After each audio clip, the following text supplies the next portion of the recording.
Greetings and salutations. I am Bajongles, and if you enjoy my content, consider following me over on Twitch at twitch.tv/Bajongles1, where I stream every Tuesday, Thursday, and Sunday at noon Pacific Standard Time. You could also, if you'd be so kind, check out my Bluesky and Tumblr, both at BigBoyArt1, username Bajongles. Also, if you wanted to check my VODs out, consider liking and subscribing here on YouTube. It would be much appreciated. And with that, back to your regularly scheduled program. Hello, hello, hello. How is everybody? I did that pause before saying hello, hello, hello because I found doing that makes it easier to edit, frankly. Speaking of editing, I should be able to edit um the next Far Cry VOD like starting today, and then moving on to getting it done. I think before I edit though, I'm gonna do the artwork for the thumbnail so that I don't forget. That's what I did for the last one, and it seems to have turned out pretty nice. This VOD is shorter than the first one by a couple hours. Also, which means that I should be able to just, figure it out, get done faster, since less footage. Hmm. I'll check in with Clockwork Stephanie if they want to, continue it until, we defeat John, defeat, past, John Arbuckle the Baptist. Uh, I think I figured out what I want the what I want the art to be for this VOD, and it's very funny. Uh, but yeah, no, I'm gonna get the Outer Wilds situated. There we go. How's the volume, everybody?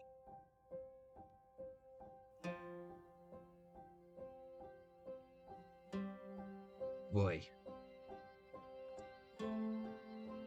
Let me make that invisible. All right, there we go. But yeah, no, I'm quite excited. I'm quite thrilled even. For drawing the thumbnail for and editing this upcoming VOD. Is I have a really funny idea. Because the cultists are called Peggies by all the locals. Just drawing them all as Peggy Hill from King of the Hill is so funny to me. And then having the next one be John Seed as John Arbuckle, of Garfield fame, I think is very funny and very cool. I'm so excited to draw all that shit. Speaking of drawing, uh, it seems like Potato Jeremy is unavailable because a storm racked his wizard tower and took out his internet. And it's back now, but we don't know how consistent it is at the moment. So I'm just kind of doing it solo until he's like, "Hey, can I join?" At that point, it'll be cool and good and awesome even. Yeah, I just had an evil idea. I just had an absolute evil idea, and it's only evil towards me. It hurts me because it takes a lot of work. Uh, is that what I imagine having two separate starting soons. You know how sometimes people have a starting soon and then a countdown timer at the beginning of the stream? I thought, what if I had the starting soon thing that I was talking about, which I'm very excited for, of uh I think I can actually show that. I don't know why I'm saying I think I can show that, because I'm all doing it myself. I'm the person who dictates who can what can be shown and what I don't want to show yet. So you know what? I can do whatever I want. I'm the only person that does this. Hey Gremlin, how's it going? I'm happy you're here. How you feeling? You recovering well?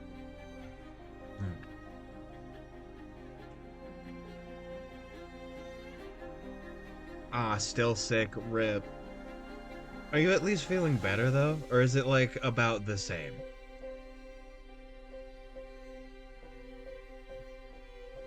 I hope you're I hope you're taking care of yourself. You know, also it's funny. I should probably be doing like vocal exercises before I come on stream, but I don't. About the same. And I hope you're taking care of yourself. I hope you get well soon. It sucks being sick. Is there a cat that wants in? Yeah? Hello. Aren't you vocal?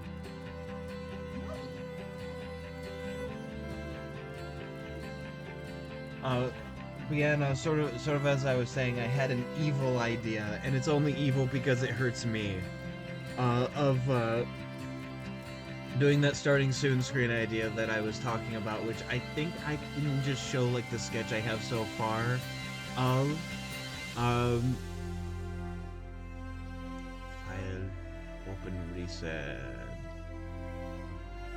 Here we go. Okay, and then I can switch over to art time.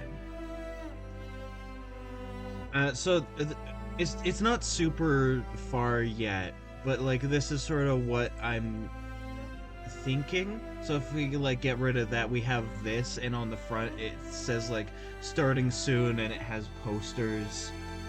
For like you could see there's Potato Jeremy there. Here's Clockwork Stephanie, a name pending, with the forearms separated. Hi.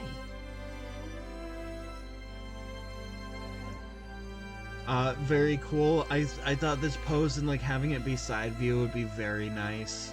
And this is for whatever another one of my friends decides to do.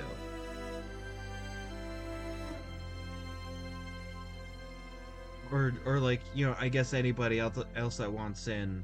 But like if anybody else wants to like do a don't touch my phone. If anybody else like wants to do a like collab thing, I could just do a custom image for. Hi.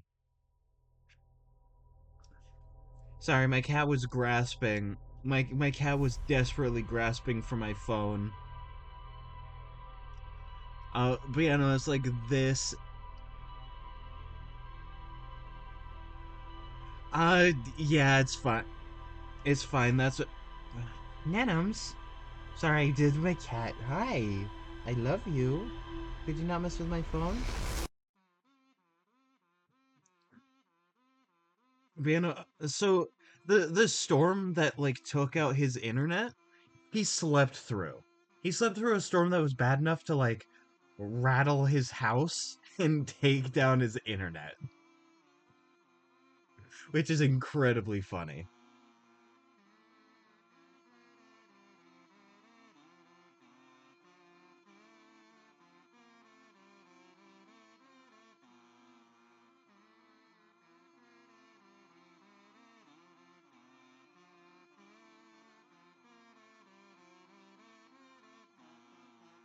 No, I love when you lovey-dovey. Mwah, you're very sweet.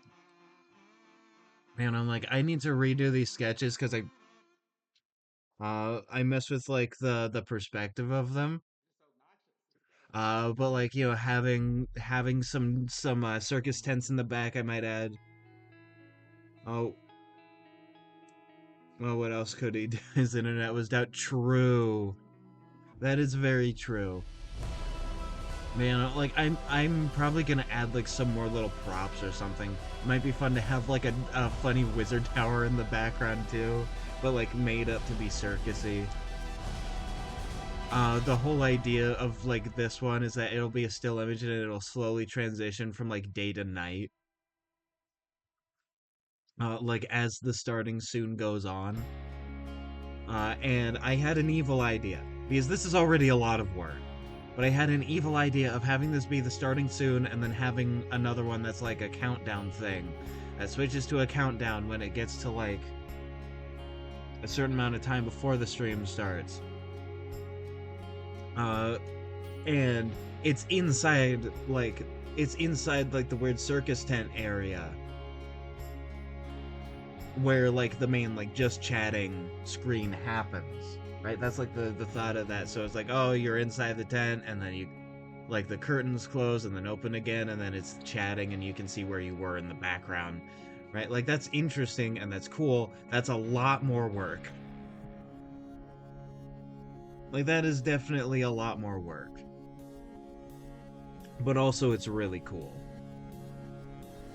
And like I want to have the production value of somebody who's like been streaming for years, which is like way too high expectations for me to have as someone who just started, right? But like I want everything to be really nice and polished. I want to have a bunch of different like fun things that people can do. I want to have a bunch of different screens. I want to have a bunch of different assets, fun little animations, different stuff for like following versus whenever I unlock like subscriptions and bits.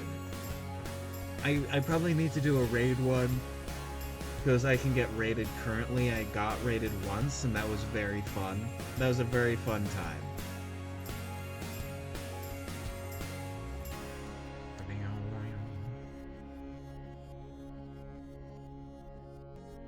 But yeah, no, and that's sort of the plan for this. I'm debating on whether or not I want to have like beacon lights strobing around or like, you know, moving around in the sky, like in the air when it's like nighttime. Uh in this whole scene that I'm planning, but like that's an idea. That's definitely an idea. You might completely redo this eventually. You could give bangers and mashed Jeremy a ton of hash brown sticks with ketchup. True, I could. Yeah, have his tower be vaguely like McDonald's themed or something, or just like fast food. Probably McDonald's vaguely because you know they have a clown.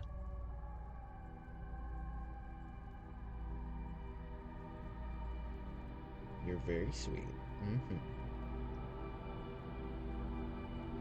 Like a big thing I want to do with all the updated assets is to have my funny tentacles just like be around the place and sometimes moving. Right? Like that seems interesting because like the idea of my guy, the tentacle me, the tentacles and eyes, is that he's the circus, right? He's not the clown, he's the whole damn circus.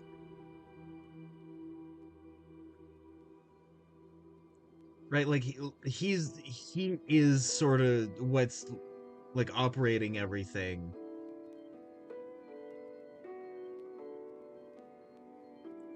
And I thought, you know what? I should play up that like I should play that up more. So I wanna because that's really fun. I don't know with that I'm continuing on this whole thing because like I don't know, this is fun and cool, and I do feel like I should make more like yet more progress. Hmm.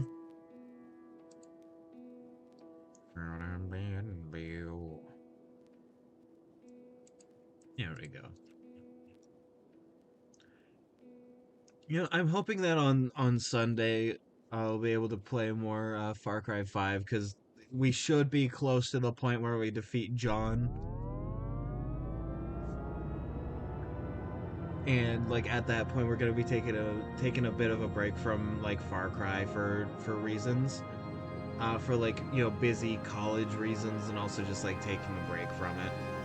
Which reminds me, starting in summer, like you know June 23rd, uh you know we're going to be in a relatively like better financial situation, so I'll be able to be in college courses again, or I guess in this case a college course because I don't want to like give all this up in exchange for doing college. Give Russet James a staff made of the potato stock and flour. Oh, I can talk to him about it. Ultimately, it's his design.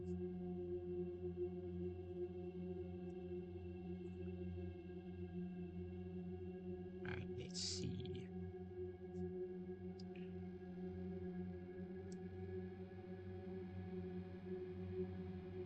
Yeah.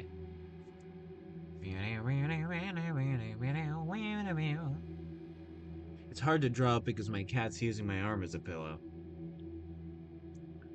Work so hard to build a little house together. When I do.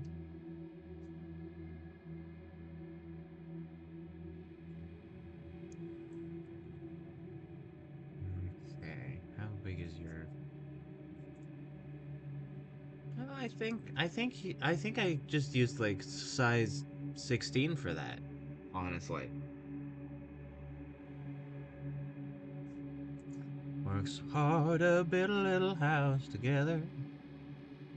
Whenever any weather, we're together. When and out.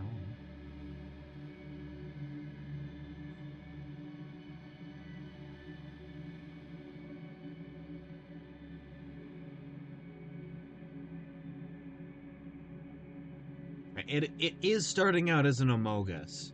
It's fine. We'll build ourselves up from Amogus.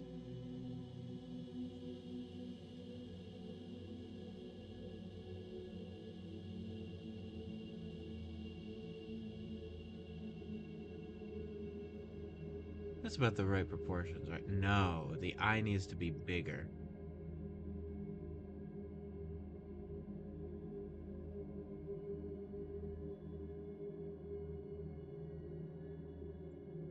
So what's this streamer guy's name again? Okay, so my character, so my character is just my username, like the tentacle guy. He's just my username. He's just Bajongles. That's what he calls himself. That's what I call himself. It's me, right? Like that represents me.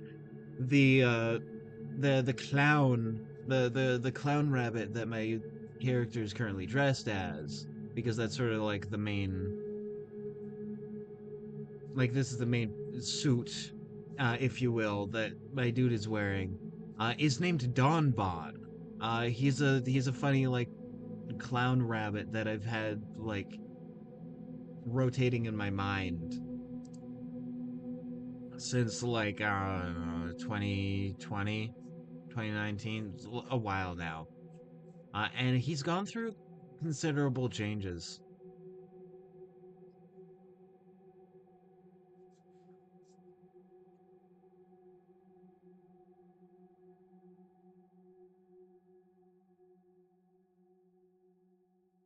Yeah, found a little house together. All right, I'm gonna move my phone back to where it was. Oh, the clown boss in the game. Okay, I don't know his name yet. I don't. I also think that like he has a name, and the character that he's playing like in universe has a name because he's like a performer, right? Like he is performing as part of a circus act.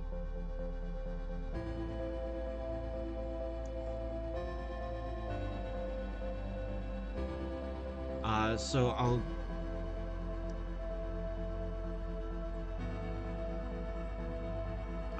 unless I misinterpreted what you were drawing earlier.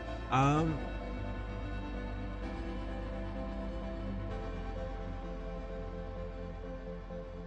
so what I was showing you before, like continuing on this, was my like future starting soon screen. This I don't like. It seems like you've interpreted correctly.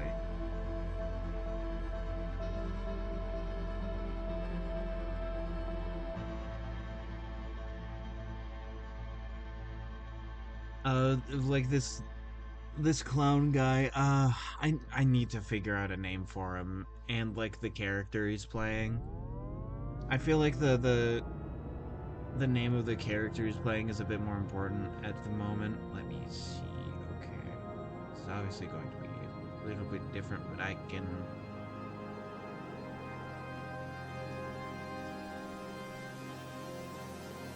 sort of smooth out those differences later once I'm on like your final designs.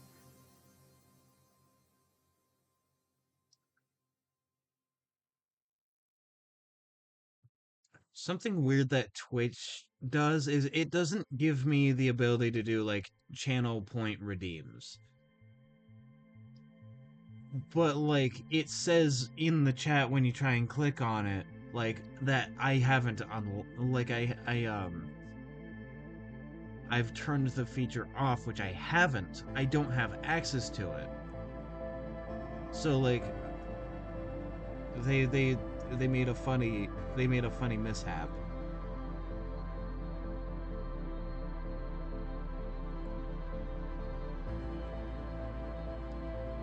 God, I love this little guy.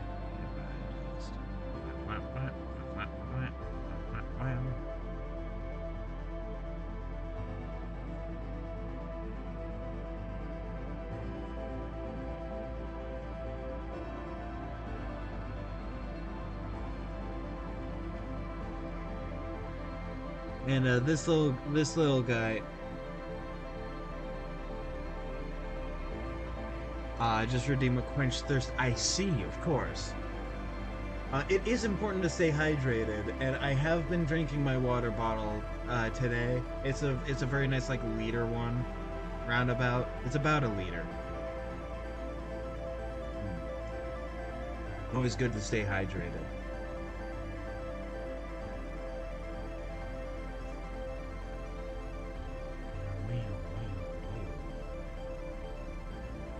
And so like it, what it should just say is like, oh, not available, but it says that I've turned the feature off, which is really weird. And I only learned about that from Tigray being like, hey, it just says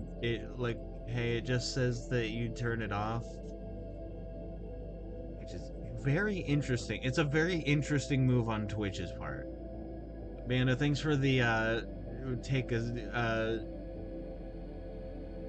thanks for the funny drink water redeem. It's not really redeem, it's just you saying like, hey, drink water, dumbass.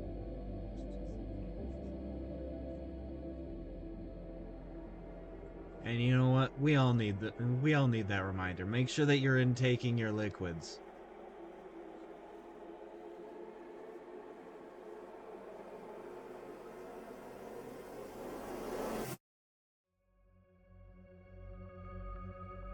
I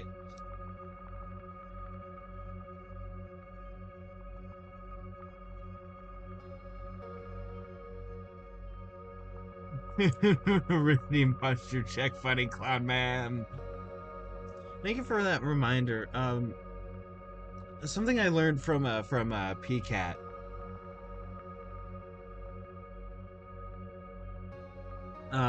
A streamer I like. I've talked about her before. I only watch her like actual edited and produced videos. I don't really watch her stream all that much, but that's what she primarily does.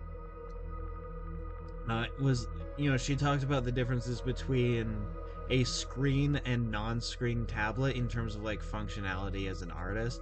And because I use a non-screen tablet, I have to look up at my computer screen to draw, which means that I'm naturally gonna have better posture than somebody who's just like shrimping away on like over a screen tablet. However, that doesn't necessarily mean that my posture is healthy. It just means that it's better. So I try and keep relatively healthy posture, but it's hard sometimes when you're sitting for a while. How do your eyes look? Okay, you go like that. Okay. Yeah, you're counterclockwise spiral.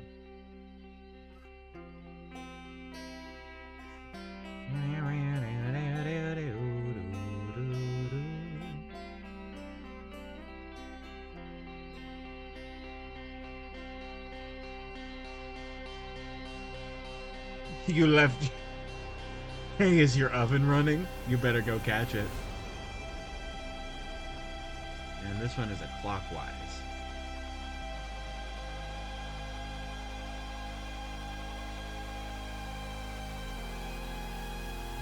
I don't know.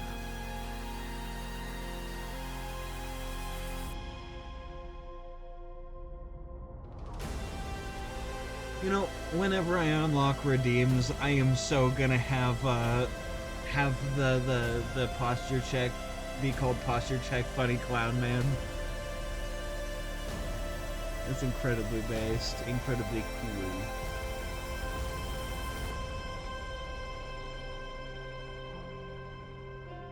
God, I have so many funny things to talk about. I have so many funny things to talk about. Where do I start? Ah. Okay, so there's an artist who was a rough in between frame artist, which is a very underrated and unappreciated or underappreciated job in the animation industry. Getting all the in between frames done on the rough animation is incredibly important.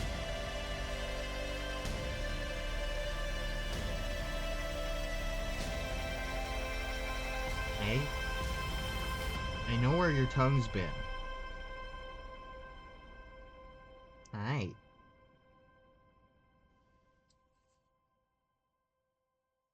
Mwah.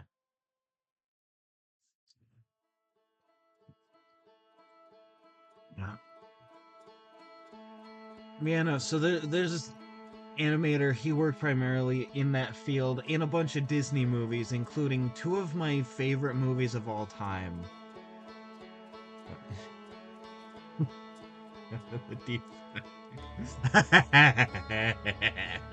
I should. I should. That's really funny. But yeah, no, and this animator, he worked on Treasure Planet and Disney's Atlantis, which two of my favorite movies of all time. He worked in like at Disney and like a bunch of other places for 13 years. He's retired now. And the last 4 years, and this is the funny part. So for the last 4 years, he had been working on a furry vor like weight gain fetish animation and like posted it on YouTube a month ago. And I just now found out about it, and it's incredibly funny because it's like, oh, this animator that worked on some of my favorite like pieces of media, period. Just went, all right, cool. So these sharks, yeah, they're gonna eat people, and that's the whole fucking thing. Ah, yes, before Disney found out 3D animators aren't unionized yet. Yeah, true. And like to me, it's more funny than anything because like one, I don't kink shame here. Like, come as you are, like what you like, I don't care. Right? So it's not exactly like a ew stinky. But like I don't know, the dichotomy is just really funny. And like there's something awesome about the sincerity of the people. Like it's not cynical or anything. It's just it knows what it wants to be. It's like it's exactly what it was set out to do, and it exists. And like Saber Spark talked about it, which is unsurprising because he looks at a lot of 2D animated like furry fetish art on his channel, even though it's like usually supposed to be geared for uh the media that typically younger audiences are given. You know, more like kids cartoons and that kind of stuff.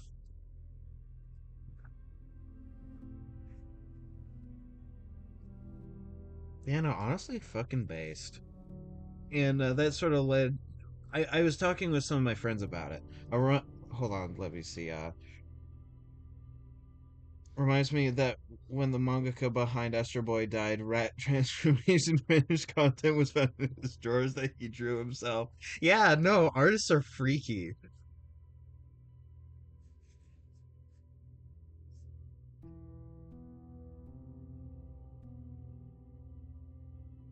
Like, yeah, artists are incredibly freaky, and that's based. Like, there's something to be said about how like when you are given the ability to like basically create anything through art, the people who have I'll say interests, fetishes, kinks, that sort of thing, that are like impossible to like recreate in real life, they're gonna make art about it. Right? Like that's the whole thing.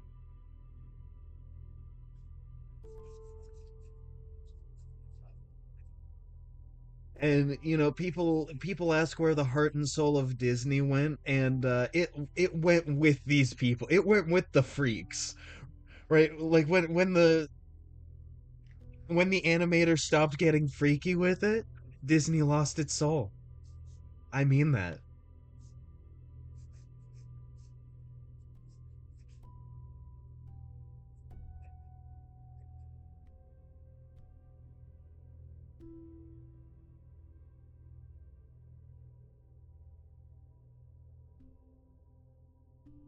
I wouldn't necessarily say that much.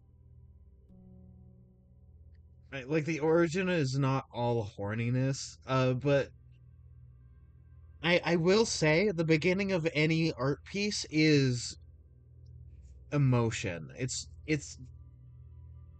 feeling, right? Like there has to be something there that that is being interpreted through the human mind. Or not even just human mind, because I think like elephants can make art, other like particularly intelligent animals can make art. Like I guess it's just like, from a living sentient thing,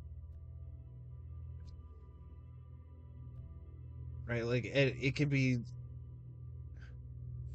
it can come from like any emotion.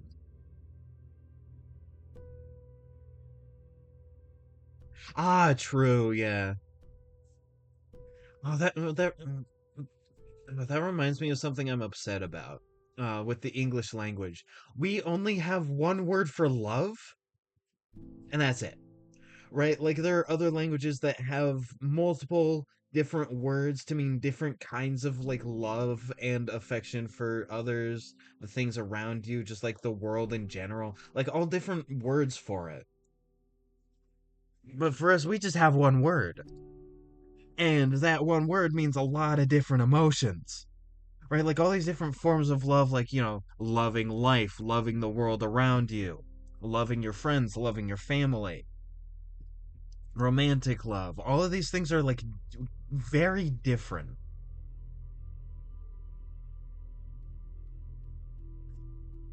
Right? They're all different things, different emotions, different subjects, and it's all just kind of lumped together because of our language. And you can like definitely sort of see that with people's assumptions. It's quite unfortunate.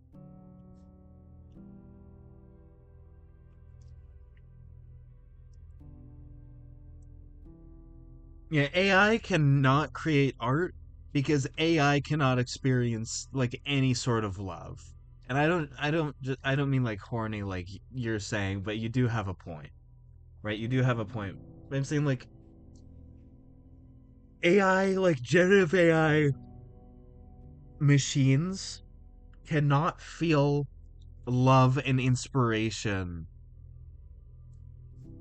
from the world around it. It just intakes information and outputs results. That's it.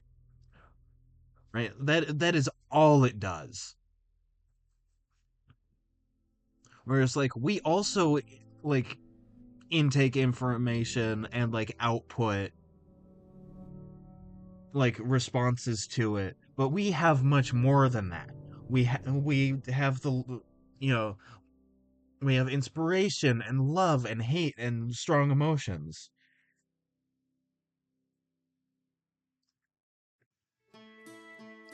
Ah, of course, yeah. How could I have forgotten?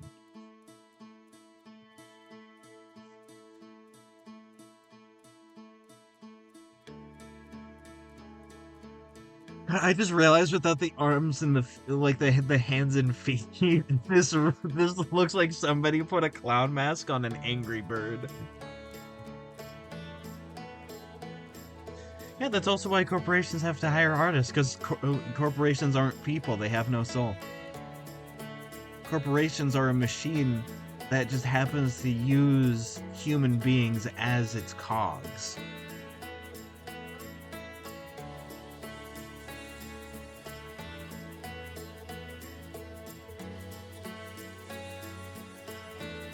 Honestly, I think that's why they love AI so much, is because they're also machines.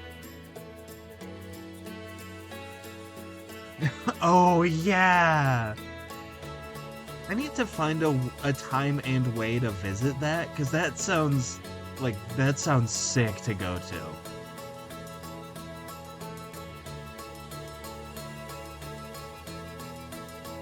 I did the hair wrong. This is not how the hair is done.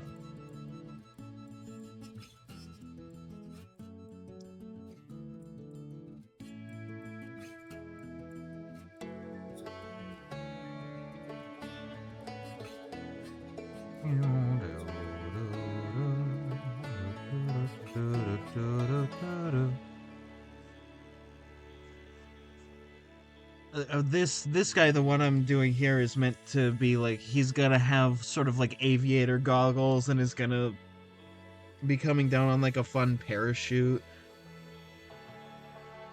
Or like, I guess, paragliders, looking a bit more like the Breath of the Wild paraglider. Because I think that's really fun and cute. And it would be fun to like, oh, they're dropping in. Oh no. Enemies approach. I think that would be very fun.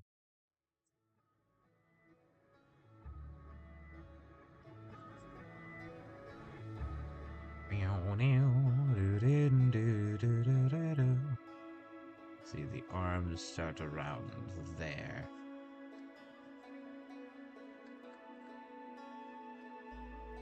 They're about that long. They're very short. They are incredibly short and small and tiny, but with big hands.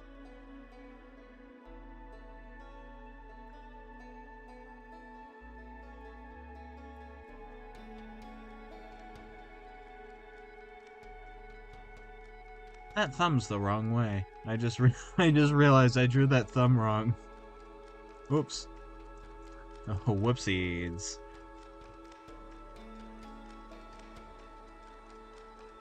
Man, that would be a very fun place to go to.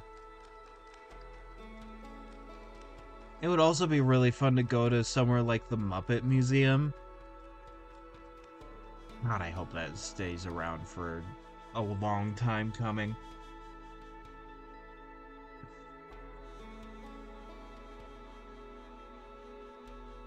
I love the Muppets. I love the Jim Henson company. They've done a lot of good work, both like in humanitarian efforts and just like in the quality of their productions. They're all very nice. I love the Muppets. I love Sesame Street. Dark Crystal and Labyrinth are also insanely good.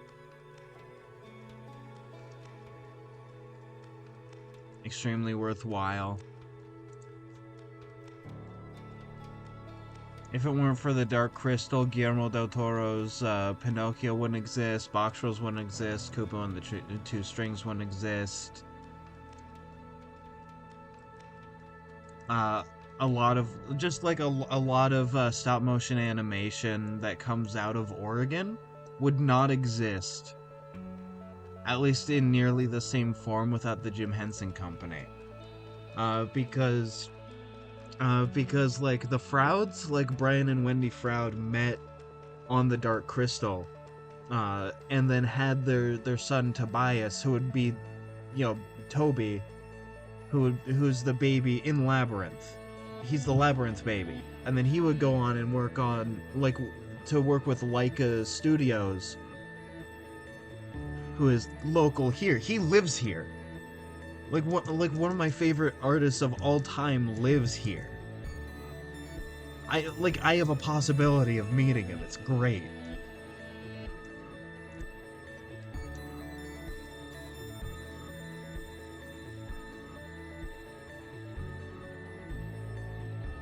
Like the frauds have definitely like influenced my work a lot. I'm sure that Norway has a lot of good like animators and artists too. Right? Like there has to be some, especially around Oslo. Like I know you're not like in Oslo, but I'm not in Portland either. So like, you know.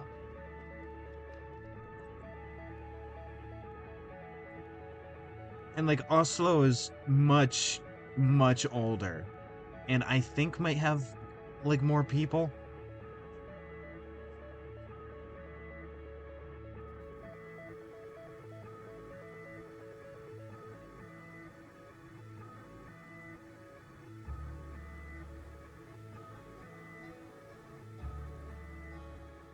So like there's probably like a larger amount of like creative talent.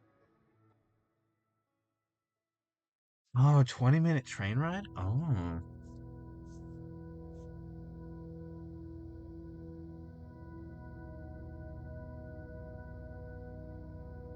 I think I think I'm about that far away from Portland, but it's like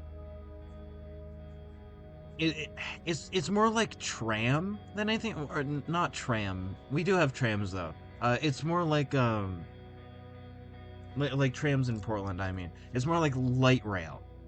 I think it's about that long. On light rail,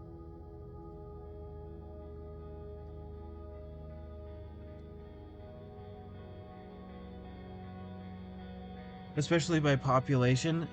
Yeah, but I looked it up. You have a larger population than Oregon as a state does.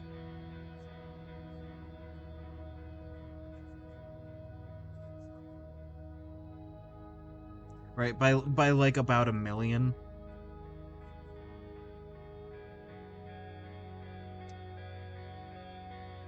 Oregon is mostly empty. Right, it's mostly empty wilderness. Like empty deserts, empty uh and like when I say empty, I don't mean it's not full of anything. I mean like there's not many people there. It's empty of people. Our deserts, our prairies, our mountains, our like Mediterranean climate down south from here. Like it's mostly the valley, where there's like actually people.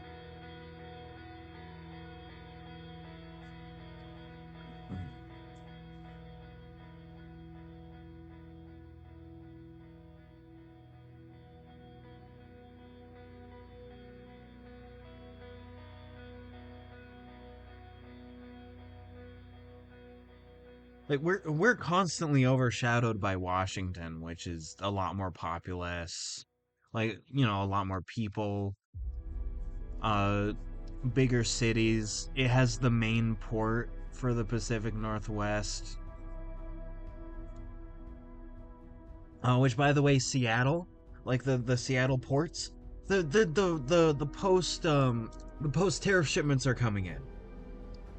It's a disaster. It look Seattle, which has this massive fuck off port, is feels like a ghost town. It feels like a ghost town. That has never happened.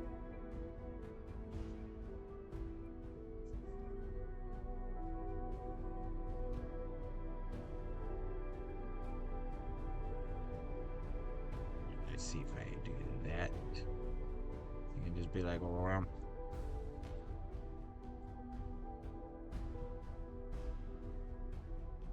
hey T Gray, how's it going? Let's see. I just looked it up, and actually, Oregon and Norway has the same population density. Yeah, roundabout. right? Like we're mostly empty of people. Like we're so full of not people, right? We're like so full of nature.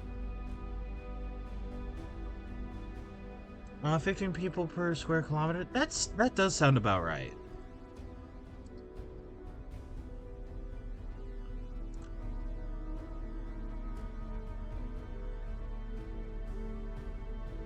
Of England. I'm looking up mostly mountains. Yeah, you're full of mountains and beautiful fjords and like amazing glaciers. I think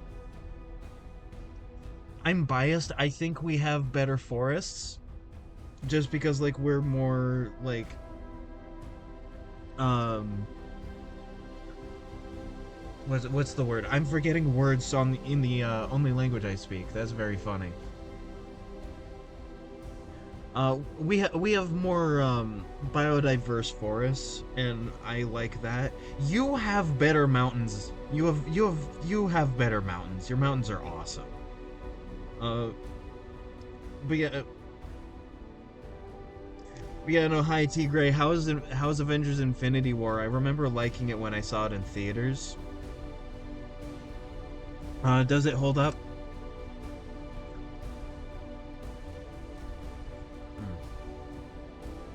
Also, I looked up England's population density since you got here, T Gray, and I was curious. Uh, it seems that England's is 434 people per square kilometer. Somehow even better every time I watch it.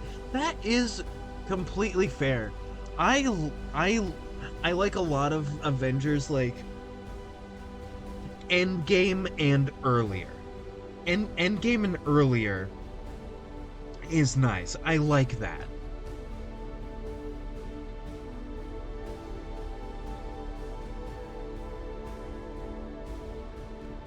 Um, Vote of Pine and Spruce. Yeah, but we also have Hemlock. Our pine forests have like a lot of different plants in them, a lot of different animals. Fun fact: we have 15 native snake species. England only has three, but you know, and I learned literally yesterday. I learned literally yesterday. We have a native species of boa constrictor in Oregon. It's called the rubber boa because it looks like rubber.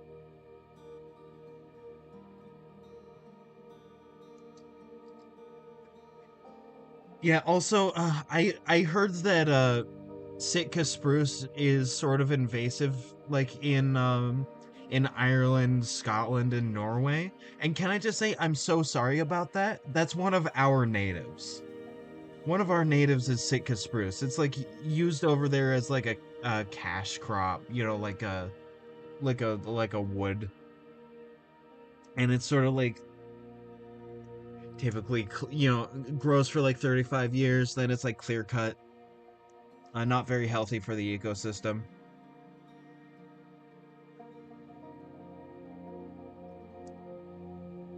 You know, I feel kind of responsible for that, even though I didn't do that because that is one of our trees.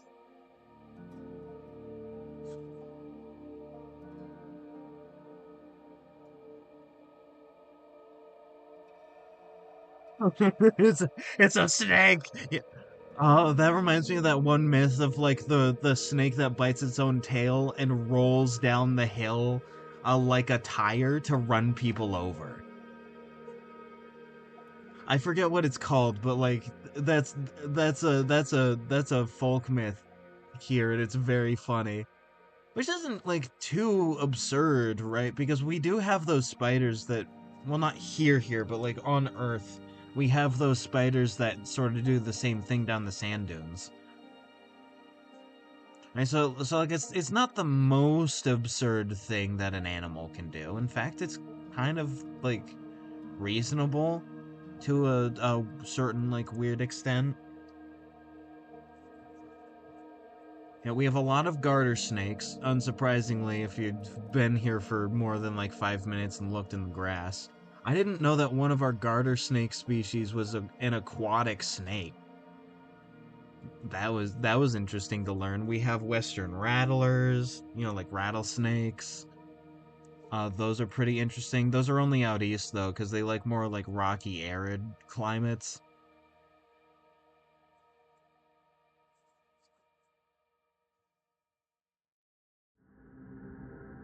We have a couple of king snakes. I think those are venomous too. Sort of like the rattlers, but those are mostly like down south in the in like the Klamath region, like Southwest Oregon, because it borders California.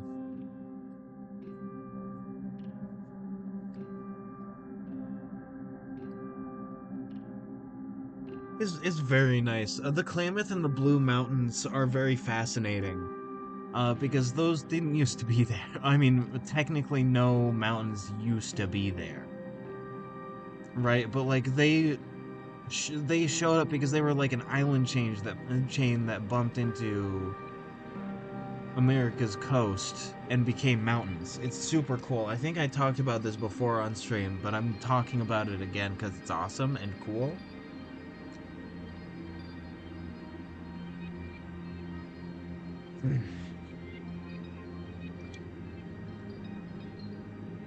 But yeah, no, England England's like density is like 434 people per square kilometer, whereas here and in Norway it's like 15, which is really funny.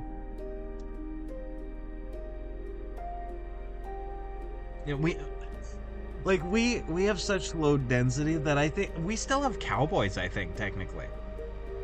Right? Like we still have like cattle hands. And like ranchers. Those are more common in like Montana, big sky country. Uh because like, more wide open prairies, it's bordering the Great Plains but still has mountains. Even lower density, I think, or about the same, maybe. I do think a bit lower.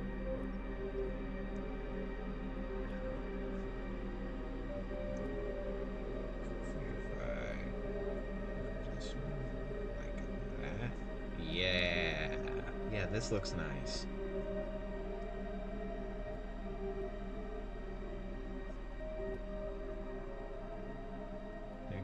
God forbid a little guy do anything.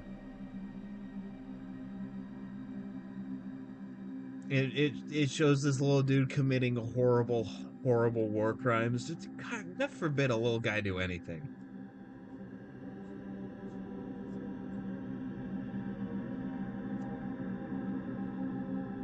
All that reminds me, I really want to do a whole like series on like my local ecosystem because it's very cool and it'll teach people things. Uh oh yeah, the Sami people.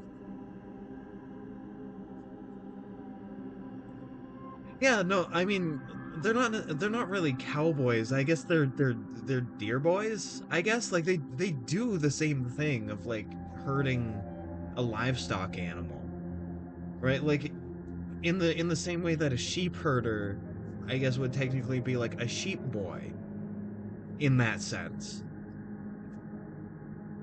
right? Like it's just a fun term for like a herder. Like there's a lot of cultural history as to why they are the way they are here, starting with like black people and the earlier like Mexican rancheros, right? Like that's why they're the particular way they are here. But like it's not a new profession. Like if you really think about it, including like just cow herders. Cow herders have also been around forever, like since the domestication of the cow.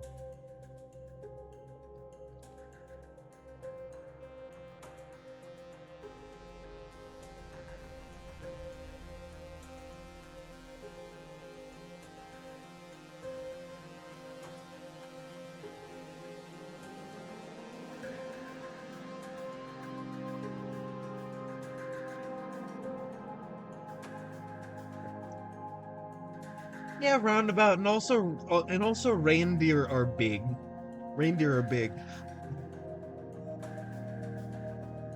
Are there like there have to be like Canadian like caribou herders, right? Like there has to be because that's the same animal. That's the exact same animal, just a different like name for it. Like not even subspecies, it's just the same.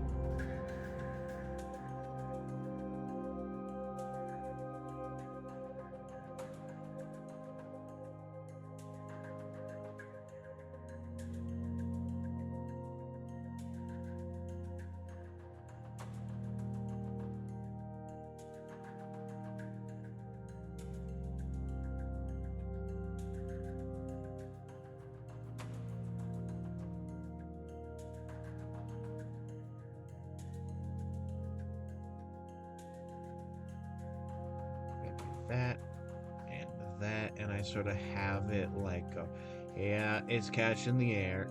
There we go. Yep. There we go. He's just a little guy with a little paraglider.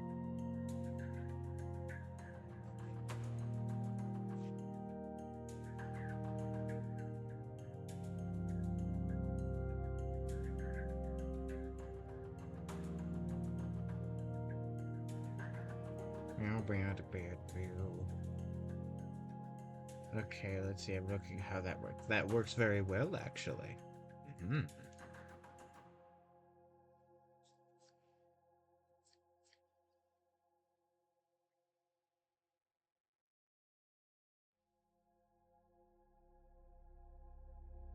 All right. Yep, the fur is looking good, I think.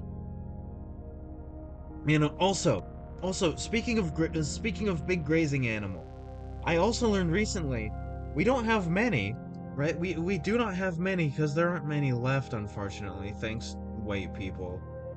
I say this fully knowing that I'm incredibly painfully white.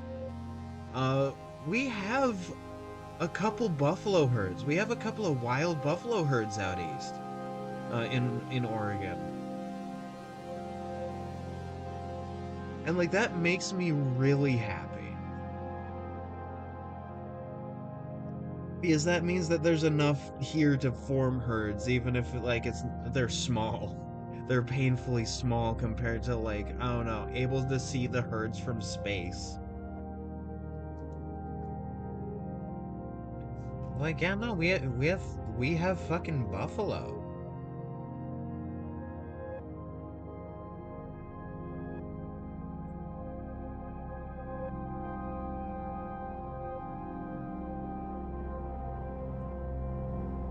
And I was talking about this with one of my friends. Like, you know, if we hadn't like exterminated all the buffalo, it could have just like they could have just basically fed the entire nation, right? And we could have kept them at a good level or increased their population, right? Like we could have done that. It's just we didn't want to because we were like, we hate the natives.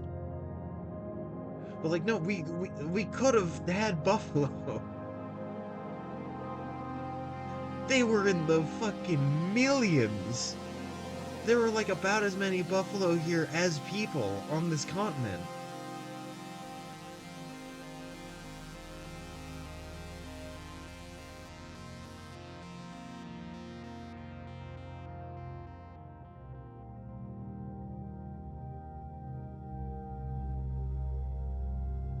Buffalo. True. Fun fact, I've had buffalo. But supply and demand economics and my sense of superiority. It wasn't about supply and demand economics. It was because like the U.S. government didn't want native people to have the buffalo, so they just exterminated them all. Didn't even take the meat, just like took the skulls, piled them high. I'm sure like if you haven't seen it, I can send the image of just like this dude sitting on a massive like mountain of buffalo skulls. It's so depressing. Right? Like if genocide wasn't just used for like human, like, perpetrating it against humans, I like I believe that what we did to the buffalo was a full, like, massive genocide. It was millions. It went from a million, like, over, like, multiple hundreds of millions to, like, triple digits. Like, triple or quadruple digits. Yeah, it's also very peppery, right? Like, it also just sort of has kind of a natural peppery taste. Yeah, I've never had moose, but, like, I don't know, we have access to it. I guess not now because Canada. But, like, I don't know, we have some, like, out in Wisconsin. The Undertale General out in real life. Like, this is this is like a serious thing because they are a keystone species. It ruined our ecosystems. It was just waiting for the truth. You know, conquered most of the world for spices and decided they like none of it. Truly a shame. Like, I know that's a joke, but also, like, it's not.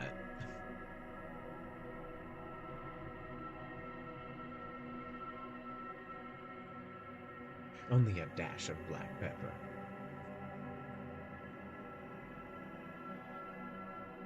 Yeah, meanwhile now, like,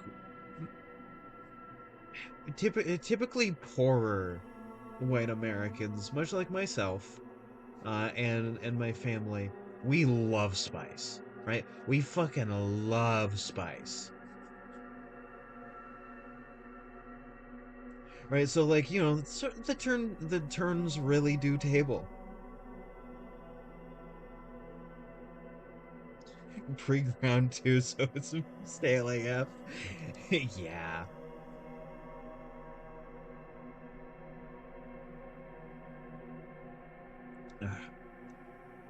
With the same friend I was talking about that with, we were talking about, like, white people here in America don't have culture. Like, we don't like, we have a culture, obviously, because, like, American, it's obvious when somebody's American, not just by, like, how they speak. So, like, there is a culture there, but what I mean is, like,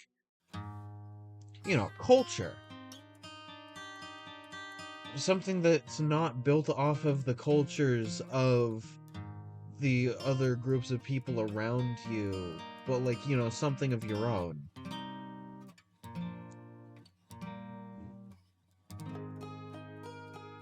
Right? Like, we don't really have that because we kind of gave that up for colonialism.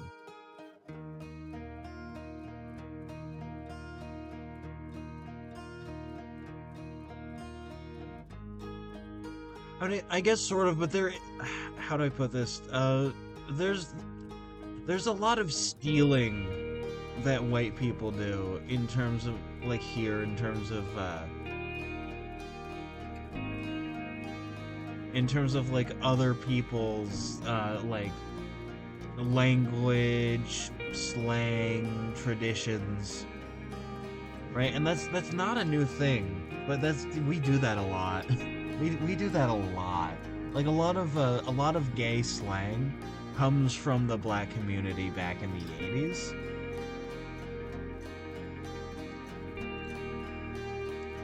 Like, a lot of things that, like, white queer people say now came from, like, black people in the 80s.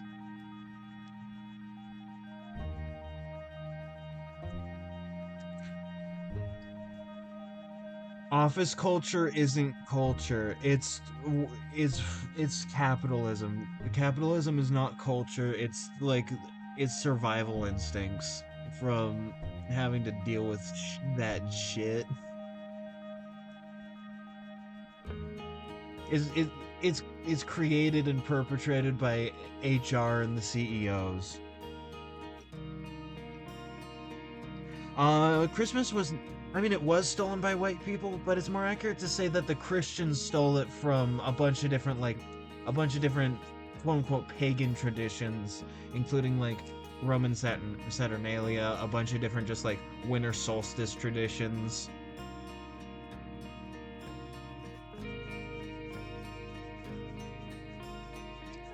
I mean, yeah, but that all comes from like a lot of that originated and comes from Europe, which is like I'm saying specifically like white American because Europe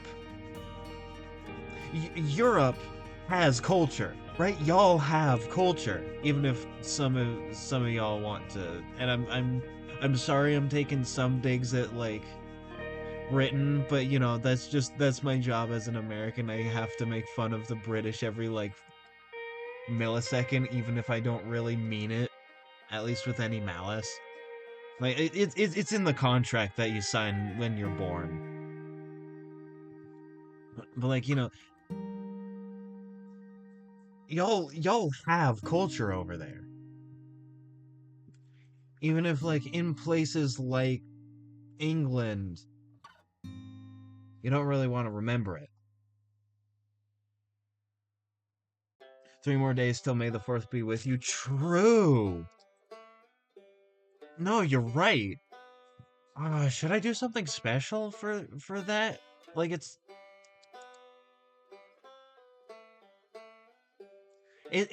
on a Sunday, but like I don't know if I have time to make any fun decorations or anything. Should I do something special?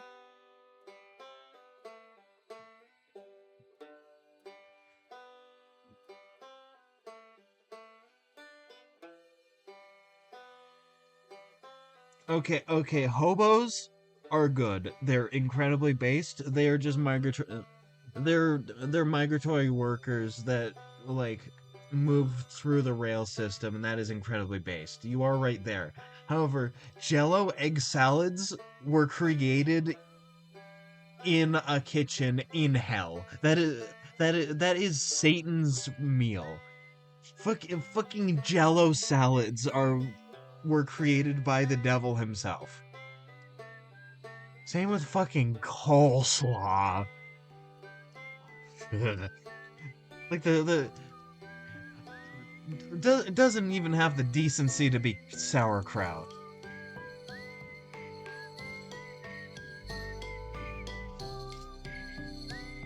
I like sauerkraut in a sandwich, like specifically in a Reuben. Reubens are so good.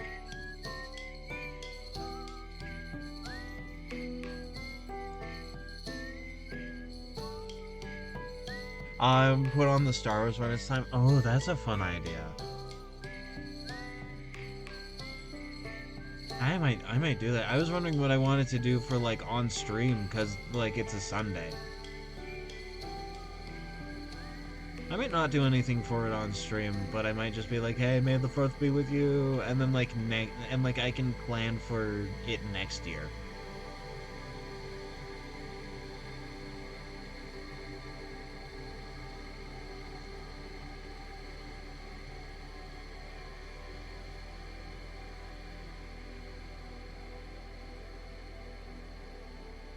Listen, that's what.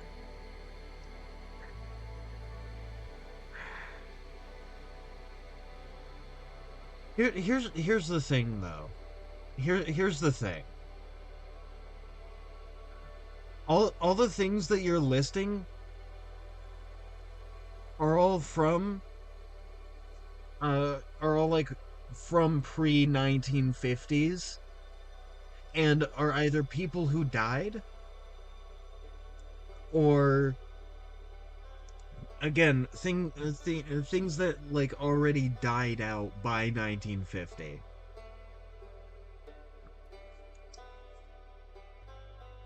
in like in the McCarthyism era, right? Like in the McCarthy era, there was a fear of communism. There was a big like red scare, and that led people to like be suspicious and ostracize anything that was considered weird or different.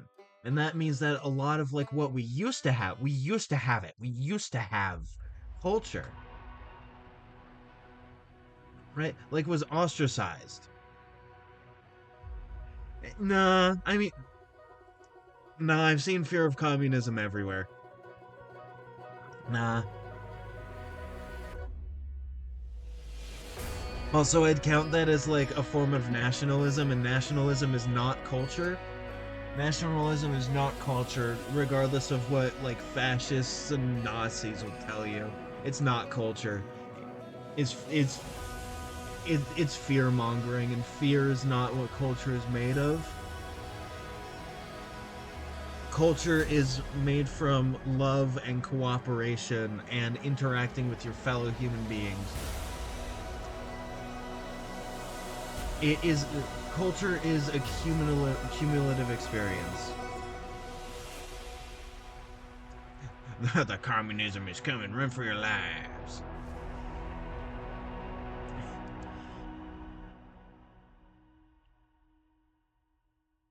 Man, like I will eternally be like extremely pissed at both like McCarthy and Ronald Reagan for what they've done.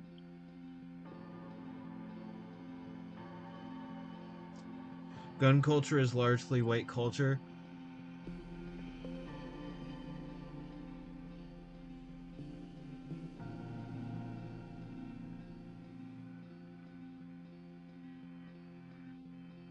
Yeah, yeah, y'all don't really have that. The thing is though, a lot of gun culture, yeah, I mean I would say that. I don't even think it's a white thing. That's definitely is an American thing though.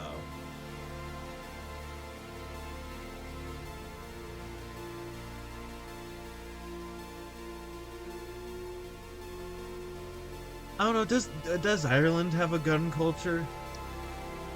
I don't think it does. It definitely has like an a very anti-colonialist culture.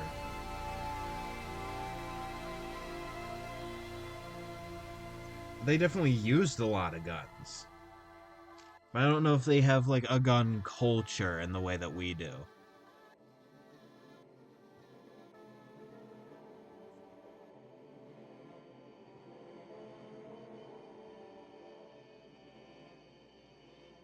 And that sort of leads me to something that I'm a little like hopeful about, honestly, is that I'm starting to see more culture develop. Right? Like we lost it because like a lot of it because of the fear of communism and like, the rise of pre-existing but not nearly as like extreme forms of like fear mongering and just people being afraid of minorities, I guess, or like the big boogeyman of communism or quote unquote terror that was used to keep people in line. Again, fear is not culture. Fear and hatred is not culture.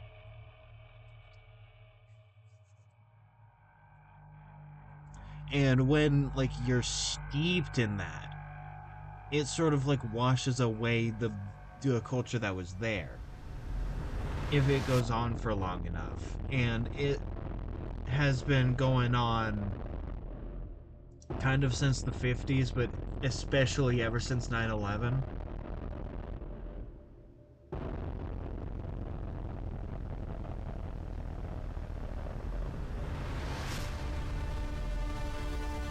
Yeah, no, of course, like of course you don't, right? Like, yeah, it makes sense. You like y'all would identify with your countries.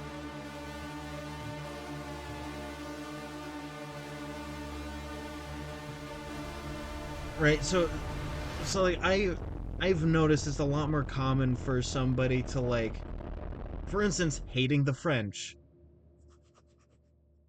right? Like from an American perspective, right? It's like, oh, like two groups of white people hating each other, but that's not accurate, right? I mean, from our perspective, that's what it is, but that's not accurate because there's a lot of history there.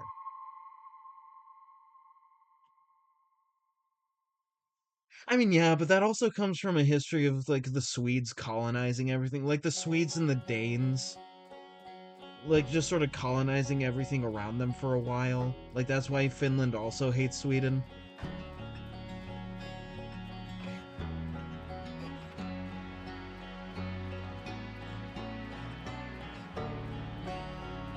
And like America used to be that way. We hated the Irish and the Italians, and the Germans. But then like I don't know, sometime we just decided, you know what? We ain't so different, and then we started hating people with different skin tones. Like, that's just kind of what happened.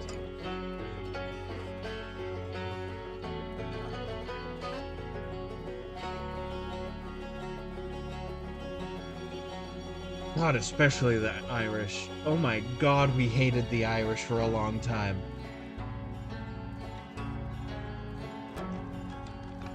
But then there was sort of like a devil's deal almost. Whereas like, you could join us and be considered like white people, or you could be with like all the other like minorities, and it was like a devil's bargain.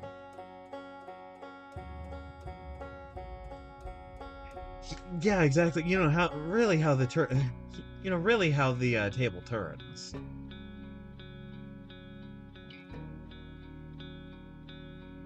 Like it's not even, I mean, it's accurate to say Italians, but it's not quite accurate because like it was honestly more like Sicilians, which like is in Italy, but like there's a whole thing going on like there that I'm not touching, right? Like that is not my place to touch that like whole situation.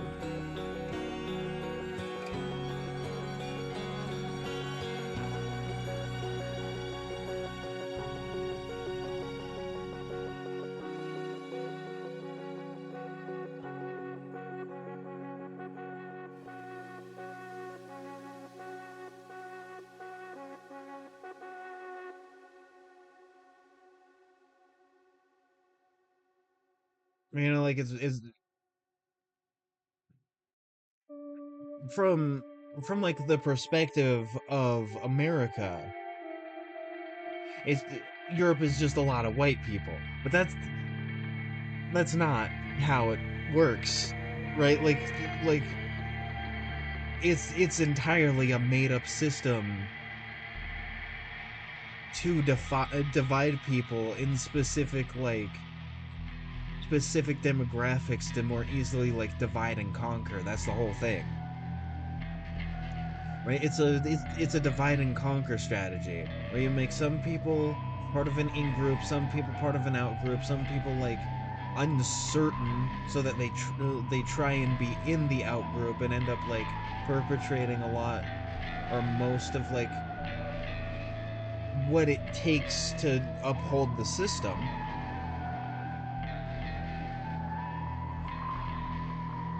And it's just a whole rough situation.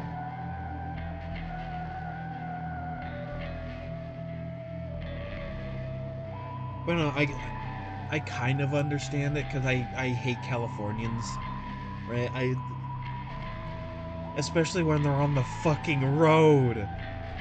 Use your fucking turn signals. I'm going to ram a massive metal rod down your throat if you don't use your fucking turn signal.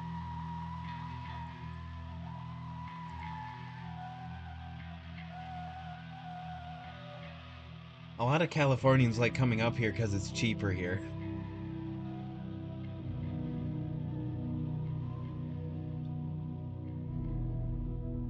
We're we're not the top of the chain of like people going to different places for cheaper stuff, right? Like Oregon is not the top of that, but we're certainly not the bottom.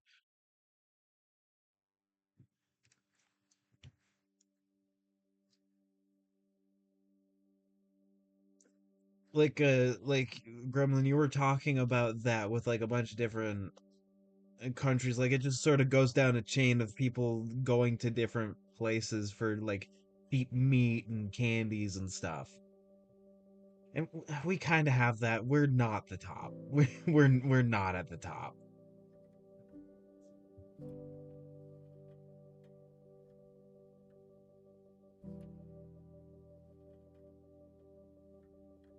We're certainly not at the bottom though. Idaho is a cesspit that's still living in the 1980s, but with like the fervor of modern politics.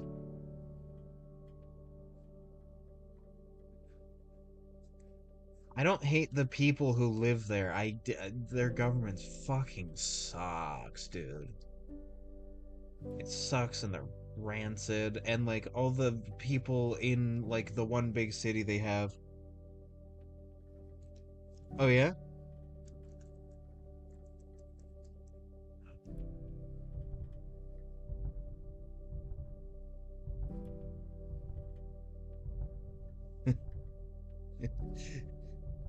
Got the fucking terrorists. Yeah, no, Tigre, you just realized what I was drawing. You see, I was drawing this guy.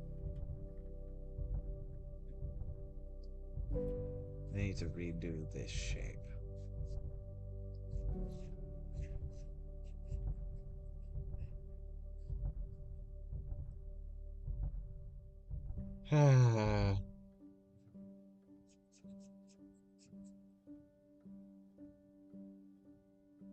You know, a lot of a lot of America's manufacturing, we were the place where people sent their end products, right? Like a bunch of other people would make the like get the raw materials and like make all the components. We were the final assemblers in the line. That's what we did.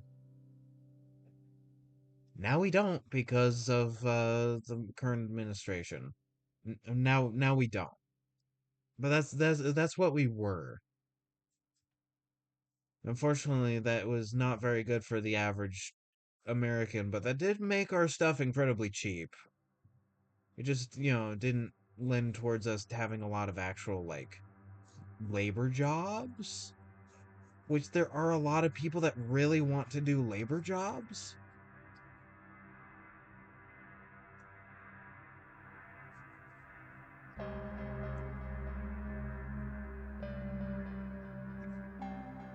I know people that want to do labor jobs. Like my mom is actively getting into iron workers. There are people that want to do like all this kind of stuff. It's just, we didn't for a while we were just the end user. Yay, child labor, my favorite. Yeah, fun fact, I'm really starting to realize that everything that America accused China of being, we have been. Like it turns out we have slave labor still because the Constitution is like except for like no slavery except for as a punishment to a crime. And in a lot of places, especially in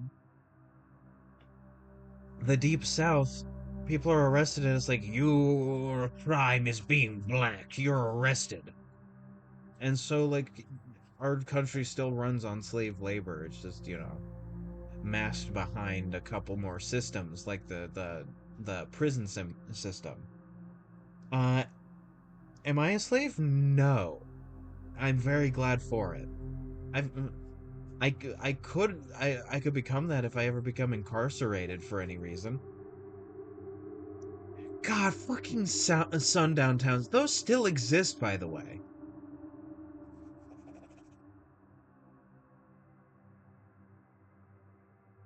Are you a wage slave? No. No, I lack money. You see, I'm not a wage slave because even though I severely lack money, I'm forcing myself to just like do what the fuck I want regardless of like financial success. Because I cannot live with myself if I just like lived for a wage, worked paycheck to paycheck just to not be able to pay my fucking bills, go into crippling debt. have my soul owned by a company. Oh god damn it. God damn it, not again.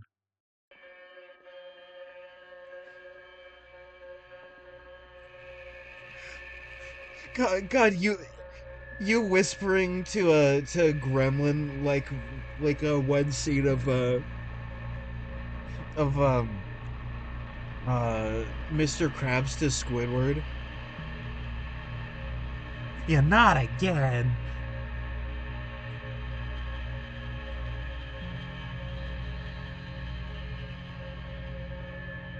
Our education system is not the best, is what I'll say.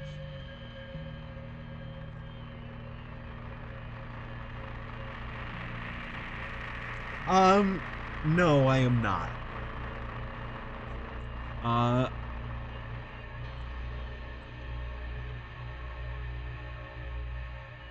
a lot of people like kind of far back, but not really in my family tree. Were indentured servants, and just fucking feudalism is a bad system and sucks. And I'm glad that it's mostly gone because serfdom was not a good system to be in.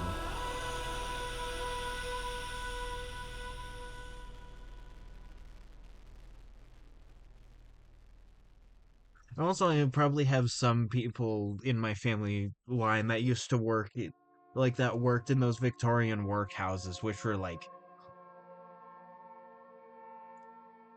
like awful situations to be in. Those fucking sucked. Are you afraid? Are you a Freeman? First name Gordon? I could be. I could be your Gordon or your G-Man. I do have. Oh, I do have most of the Half-Life games. I need to get around to playing those. Oh, speaking of game playing. Speaking of playing of the game. Are you a pale, sickly Victorian street urchin? No, I survived beyond being 5 years old. But yeah, no, speaking of playing of the game, my friend or one of my friends got me Alien Isolation. So I have Alien Isolation. I just need to get uh fix for the aliasing, like for that. That seems like a very fun game to stream. Uh, my hope is that you know he'll be able to come on to those streams because he got me the game. That'd be super cool. And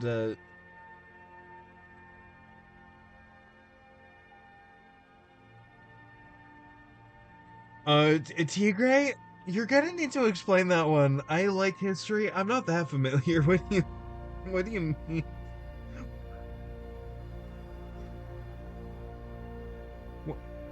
What, what do you mean dick tests?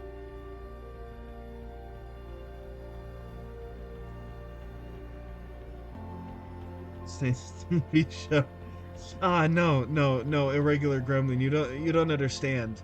There's a reason that I've been playing Far Cry 5. You know, dick tests. I'm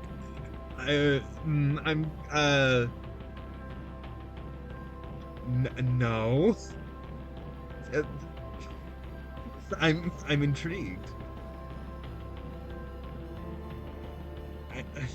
Am I a polar bear on a ship to Africa to get dick tests? I don't. I don't. I don't understand.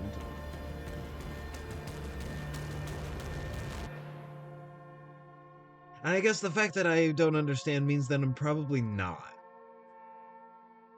Because if I understood, if I was, then I would understand. I was just a possibility. All right.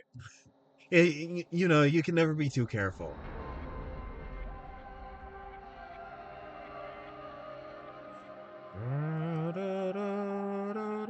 Okay, Okay, I'm actually gonna have like these fun aviator goggles be like a different color.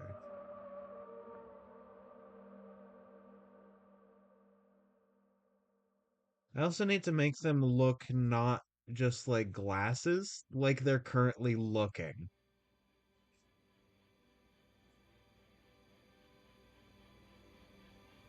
I can actually look up like aviator goggles. Hold on.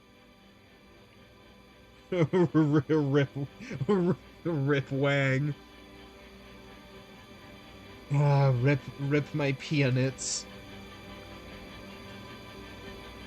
It has been tested and has been found wanting.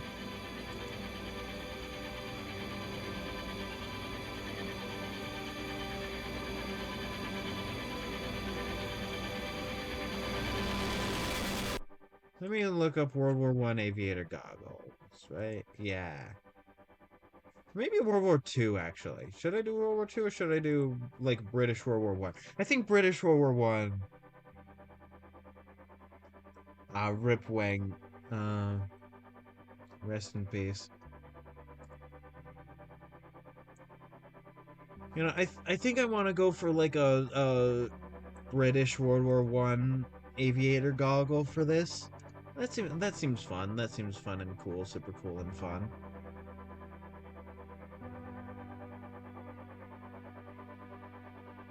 Today you discovered beef jerky is the best thing you ever had. Hog.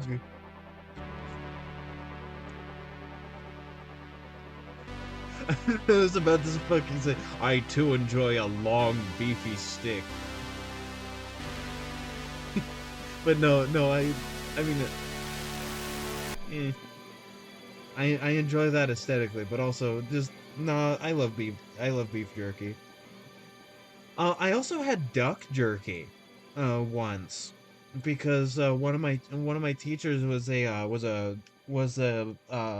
like a bird hunter, and shot a duck, made jerky out of it. And when we had the jerky, there was still some of the buckshot. No, it's the duck shot because it's smaller. The reason it's called buckshot is because it's meant to kill a buck, which is like a male deer. But no, this was like bird shot, still in the jerky. So there are these like metal pellets in it. Very formative experience, also very funny.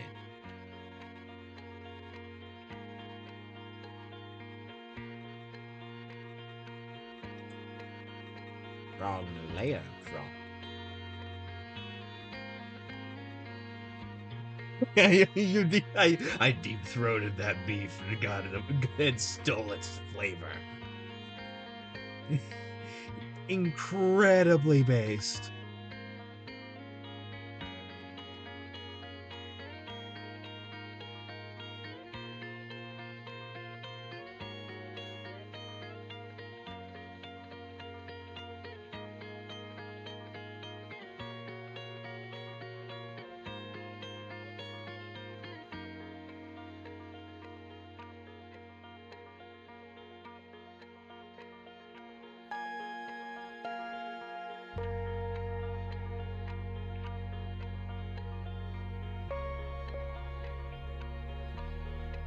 Big fucking round lens.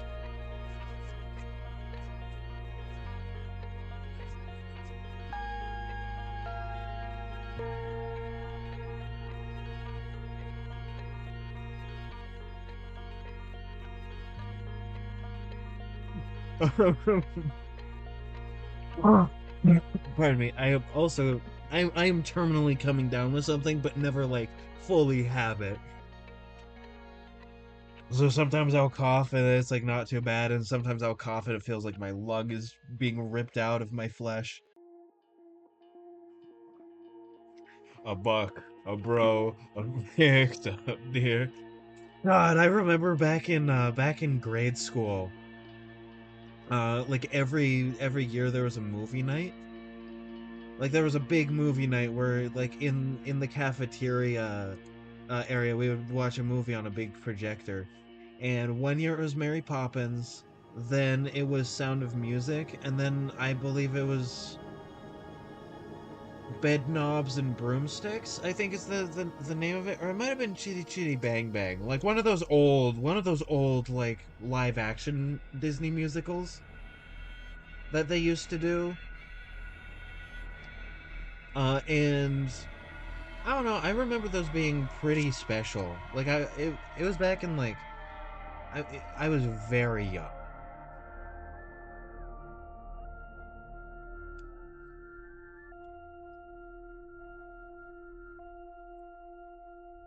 So I haven't actually like seen The Sound of Music in a long time, but I sure do remember like a lot of the songs, which is really interesting. I've seen Mary Poppins a lot more recently, and I haven't seen the third one in about as long either. The fact I don't remember like which one it was probably shows that it wasn't as memorable. I think it was Bed Knobs and Broomsticks.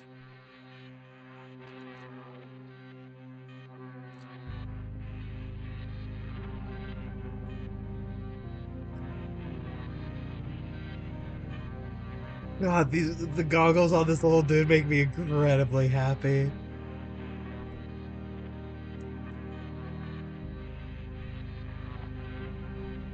And then we see if I do it like that.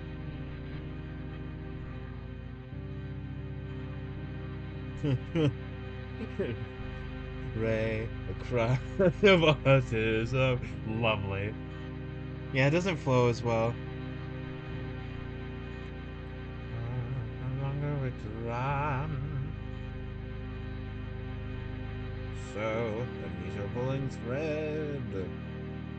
Listen, I didn't know until like somewhat recently because like I hadn't seen that movie for the longest time. Sound of Music takes place in like basically Bavaria, right? Like not quite Bavaria, I don't think, but like the southern more mountainous region of Germany during Nazi occupation, right? That's not even occupation because the Nazis are from there, but I would say that they still occupied Germany. Like they took over Germany still. Like I'd count that. But like, it was the German Alps if you're not mistaken. Yeah, that's what I mean. It was like the Alp, like the it doesn't really matter what state it is now necessarily, but like, like that region of Germany. Like during like it took place during World War II.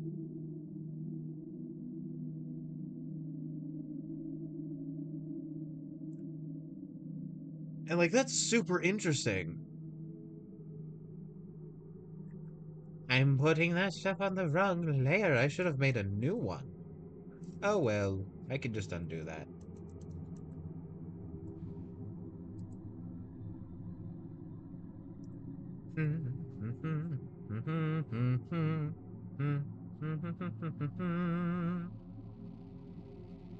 Wrong layer, Kronk! Wrong layer!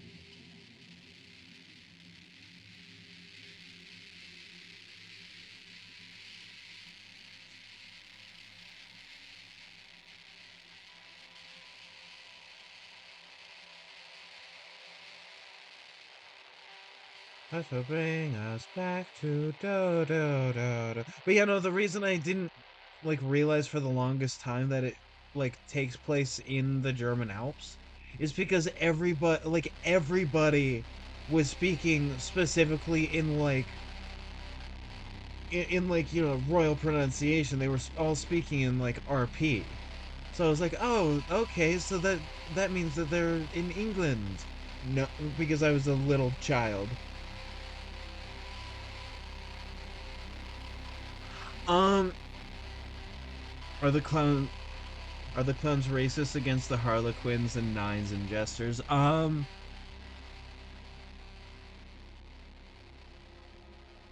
mimes. Not so much for most of them, but they are towards the mimes because the mimes are French. Also, I'm sorry for anybody from France who may be watching. I I do diss Fran. I do diss France. Mostly as jokes. Mostly as jokes. Mostly. I do say mostly. Sometimes it's like actual. Yeah, sometimes I don't know. Sometimes it's fun to make fun of people, right? Like that's human nature. Sometimes it's fun to make fun of people.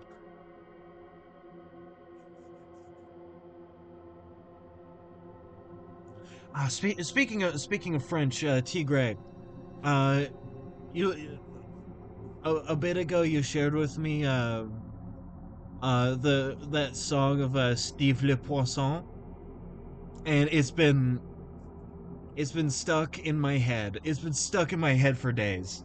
You've done this to me.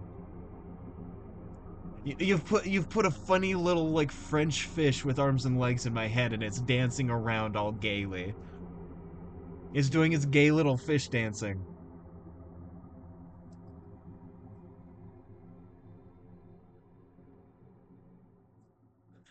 And yeah, no, there's more than like there are multiple dialects and perhaps even languages if you want to push it, which I might.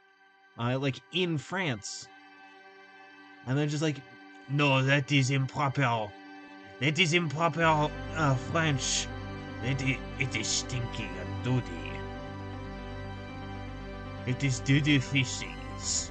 And then they just like, oh no, shit on anybody who doesn't speak like their perfect version of French, which isn't even like really how people like normal people speak in Paris. It's just mostly based on like Parisian French. I do not enjoy linguistic puritanism.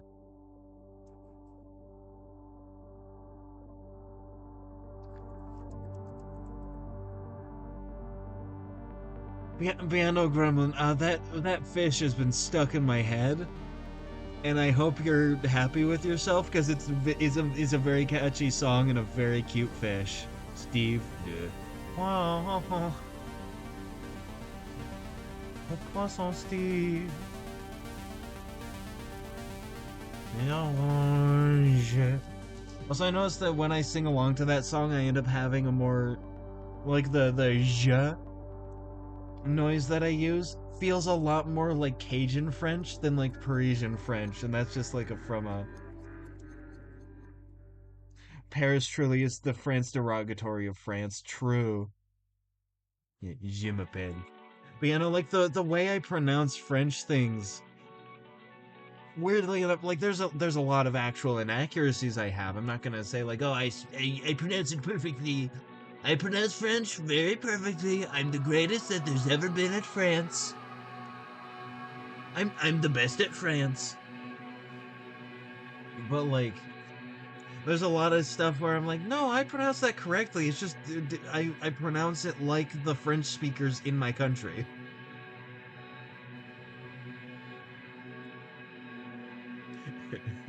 Huber Germa. Jimapin. Tubel Jelma.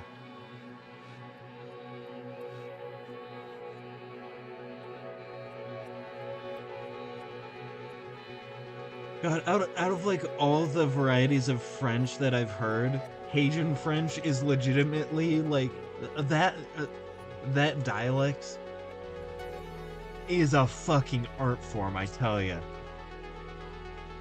Like Cajun French is beautiful.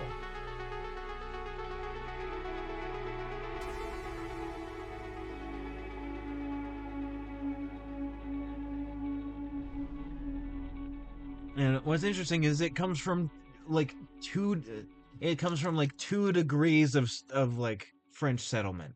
Because what happened is that like the French had like their colony up in Canada, which would later become Quebec, and like what is now a lot of New England, and then a lot of them got pushed out after like settler colonialism like ran rampant. So they went to Louisiana and settled there. So it's like two different like degrees of settlement. And all right, you gotta go. All right, see you, Gremlin. Thank you for popping by. Make sure you're taking care of yourself. I know I keep saying that, but like being sick sucks, and I hope you feel better.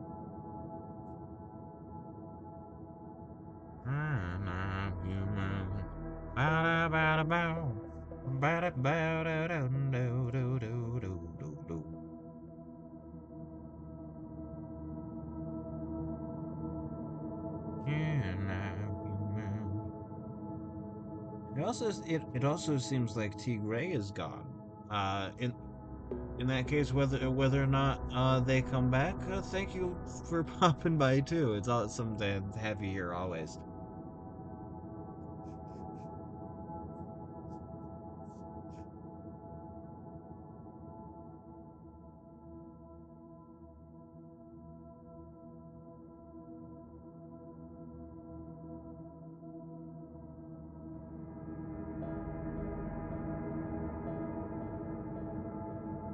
When I'm human, when I'm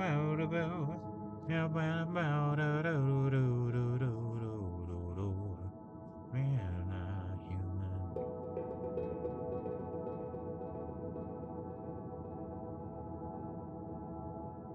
It should be in now. Alright, well, do, do. Well, do, well, do, well. Do, do, do, do, do, do, do. I am terminally cursed with liking a lot of the 2D animated Disney movies, especially and including Princess and the Frog.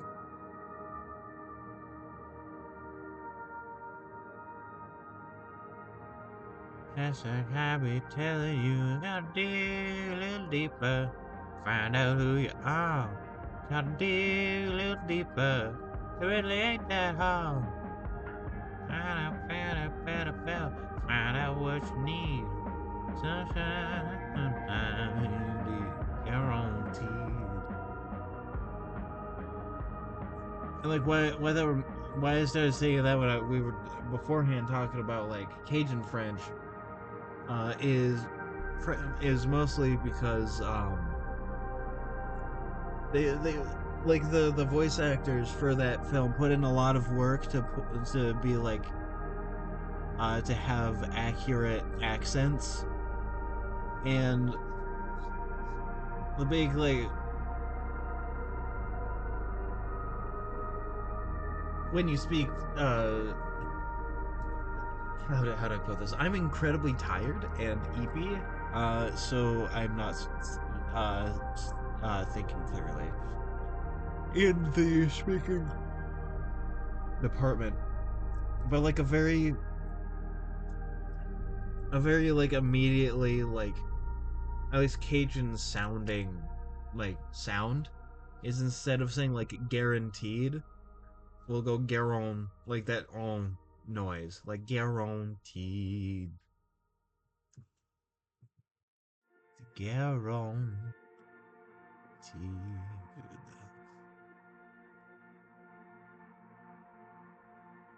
And like the specific way that it's is oh my god, it fills my heart with many good feelings. Yo, welcome back. Uh, were you here when I said what I was talking about? Steve Le Poisson, because that little fish is in my head now, thanks to you. That little gay fish dancing gaily is in my head now, and he won't leave. The party's over. It's the next day, and he's still like dancing. He's still dancing in my brain. Orange. Steve, yeah. Ah, le poisson Steve. Steve, yeah.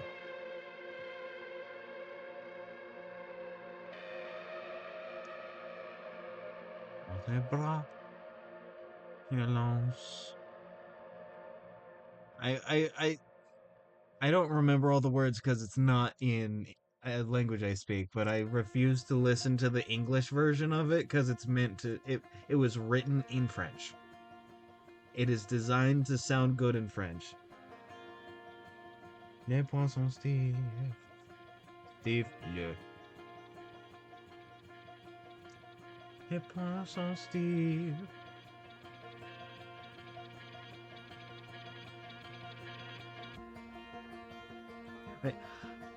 I learned that just means Steve the fish. So his name is just the fish Steve. Steve le. Wow. You've infected my mind with this gay little French fish. I love him to bits. I love him so much.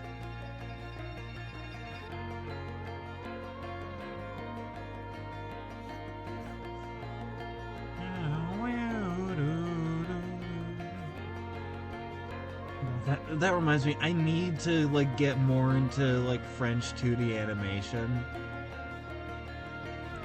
Because like there's a lot that I like one, I grew up with this show called Wakfu, which is French animation, definitely very anime inspired, definitely very like weeby. The Rayman games are like, specifically the Rayman games were made by the Montpellier branch of Ubisoft. So like instead of being French Canadian, it is like French. Like it's European French, and they brought in a lot of like French animators for like Rayman Origins and Legends, and that's a massive inspiration for me. I'm also a big fan of Les Triplets de Belleville, if I'm pronouncing it right. You know, the Triplets of Belleville, which is very good. It's a very good 2D animated movie. I need to get more into French 2D animation. Like it's all high quality. It seems like 2D animation is like a living industry over there in France. It's insanely good and very inspirational to me as a person and as an artist. Water.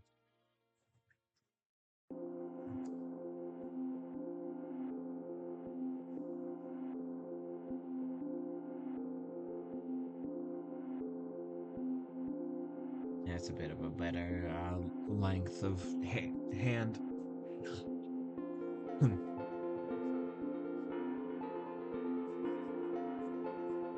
And also, I didn't know this until somewhat recently, but uh,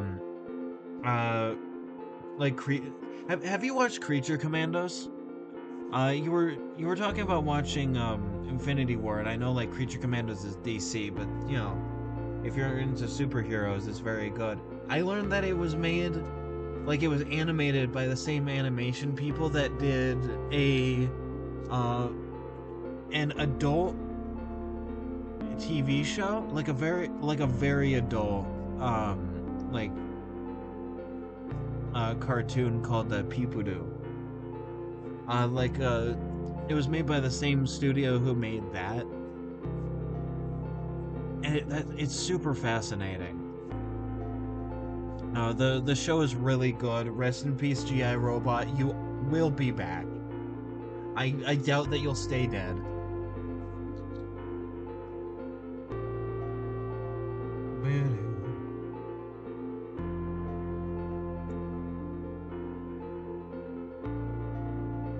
Oh no, this isn't a film. This is a show. This is a 2D animated show.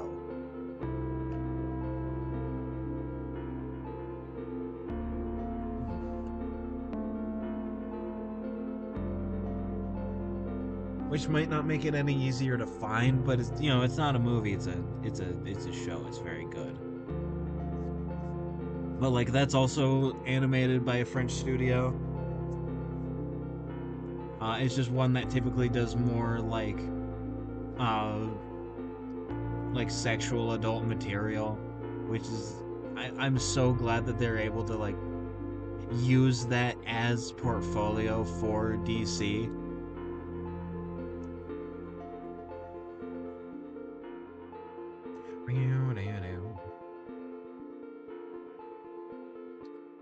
One of like the main people in it is named Balak.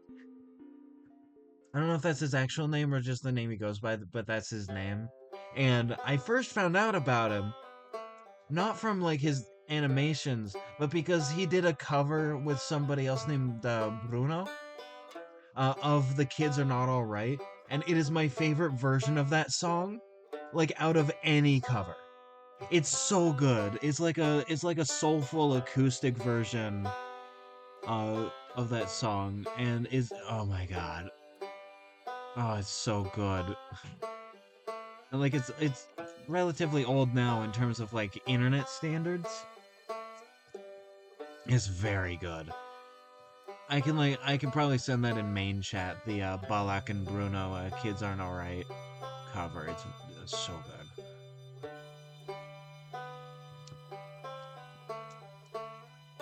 But you know, like French 2D animation and Oregon stop motion animation are like some of my biggest animation inspirations. Have I watched Invincible? I have. I have watched Invisible. If he's invincible, why can I still see him? No, I have seen it. It's very good. Uh, God, Conquest is a fucking whole thing. I'm so lonely, and then gets fucking bodied. Well, he doesn't get bodied, but like he does get beaten. Now I know what happens in the future of. Ugh. Oh yeah. How far are you, by the way? I don't want to like spoil anything if you're really early in, but like I know stuff from where the show's not even at yet.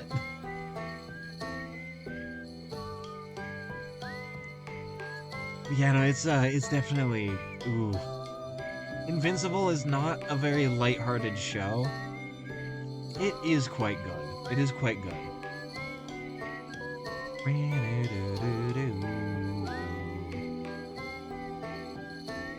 Fucking little guy. Look at this little guy hanging on this paraglider with his goggles.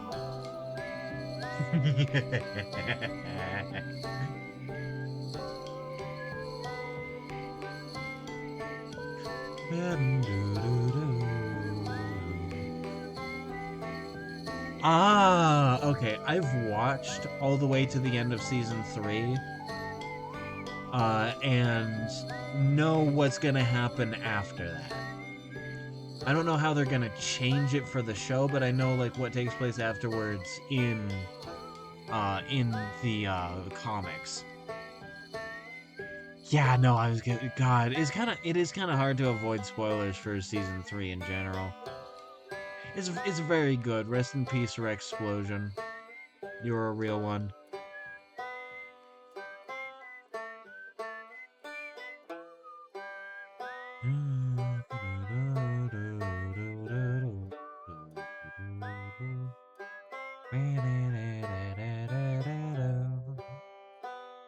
Let me see. Okay, there we go, and then well.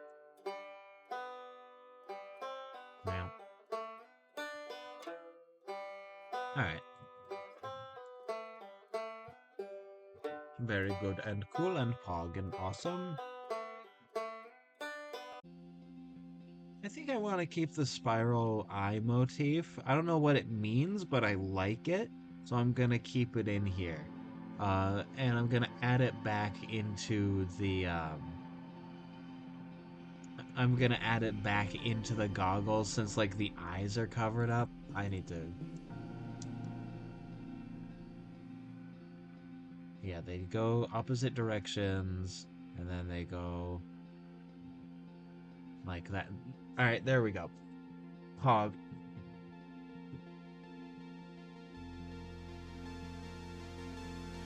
Mark is really, really interesting as a character. I don't know how to formulate my thoughts on him at the moment. I but I will say he's really interesting to me. Same with Cecil. Like him and Cecil are very interesting. I forget his name, but he's the guy with he's the guy with the glasses that kind of looks like an adult Bobby Hill from like King of the Hill.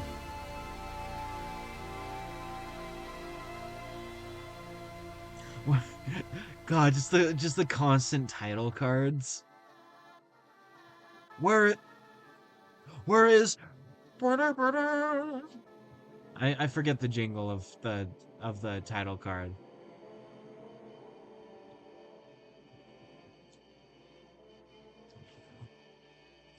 You know what would be really annoying to edit, but also extremely worth it?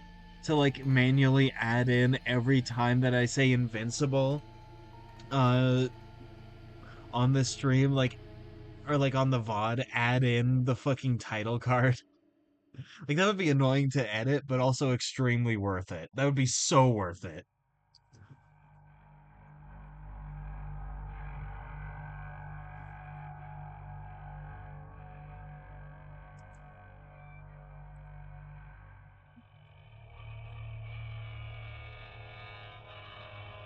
There we go. There we are. There we go. Yep, that is good fluff right there.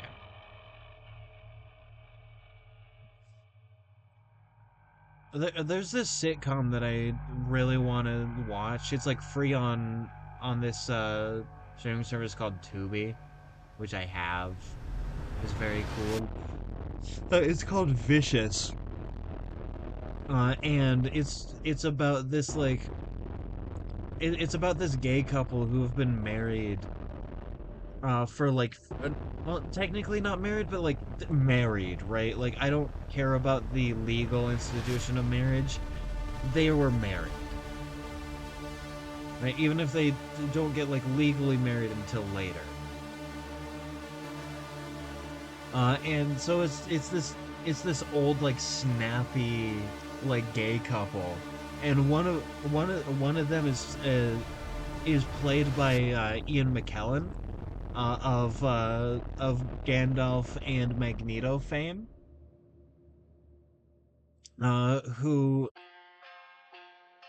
with his other with like the other actor playing the other main character who is also gay, and they have known each other for about as long as the two characters have been like together. Uh, like I've heard do a really good job with just like getting the vibe down of like those really old gay British people, like married 50 years, like sling insults at each other, but it's like fully out of love, and they know like what will hurt the other person, and like avoid stuff that would actually devastate them, that sort of deal. Like from the outside, if you don't know about like that kind of person, it would seem like they're just yelling and arguing and like hating each other all the time, but like there's really a deep love there, and it's very sweet. That is it's actually very common in old couples that like in general that have been married for like 50 plus years. But yeah, no, like I've heard it's really well done. I'm very excited to like go watch it. Ah, wrap her down. It is now back up. Eminem has risen.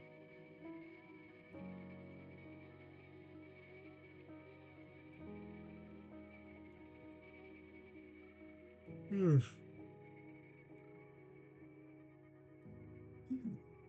I've heard it's very good. I saw a video. I saw a video on it, and it looks so good. Like there's this one, there's this one clip, uh, of like this like himbo guy who played some role in in Game of Thrones. I haven't seen Game of Thrones, so I don't know and kind of don't care about what role he played.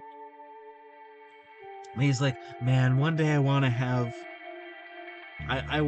the kind of love that they have, and then immediately one of them like walks down the stairs slinging insults, like where the fuck is, like sounding angry, and the other one like goes for the door with like a big bag because they're like about to go on a trip, and it's so funny, it's so funny.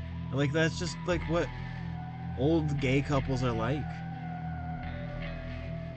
Not all of them, mind you. There's not a monolith, but still, like that's just how it is. It's very funny and very sweet.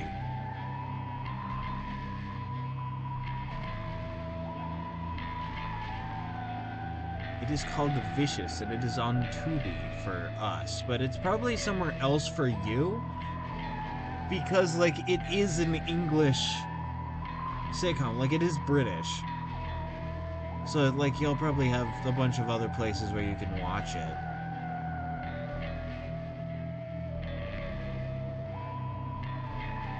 But it is quite good.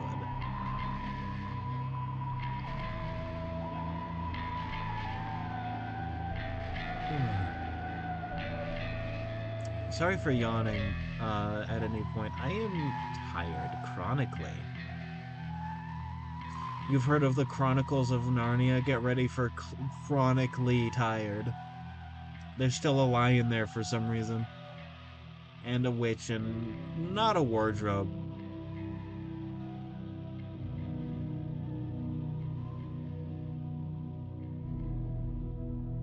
And the lion doesn't represent Jesus. It's just a lion. It is funny to say. I guess regardless of accent, like Narnia, Narnia or like Narnia, like it's still funny.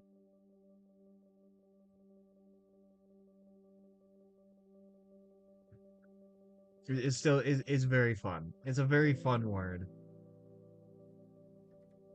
Uh, apparently the author of Narnia and Tolkien were really close friends, and Treebeard is like an insert character, like an homage to the author of Narnia in Lord of the Rings. Like it was meant to represent him, like as an old friend writing their friend into a book. Uh, the Narnia author also did the same, but I forget what the character was that was meant to be Tolkien.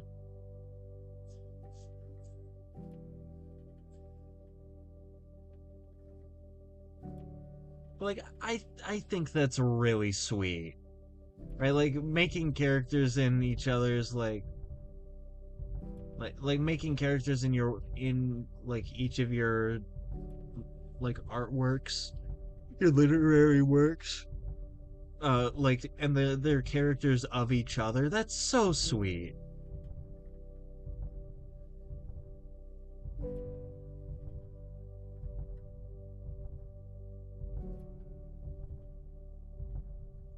I don't think it was like a thing they consciously like both did as like sort of a trait or anything. Like I think it just kind of happened. Or like, one of them wrote the other into their book and then like the opposite, like, vice versa happened. I think Treebeard might have been second or it might have been first, I forget. But like that's lovely.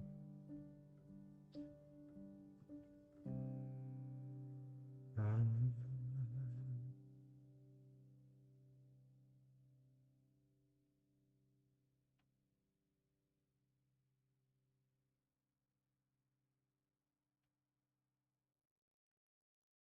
Here we go. Okay.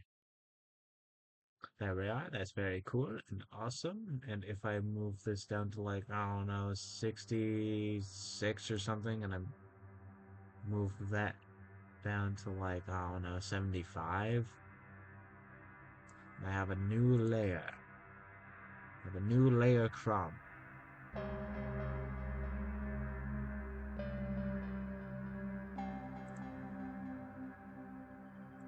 I actually need to have you back at full opacity real quick.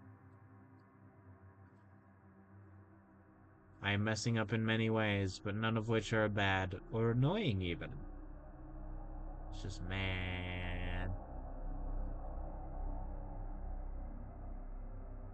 Trying to find a good place to grab the color.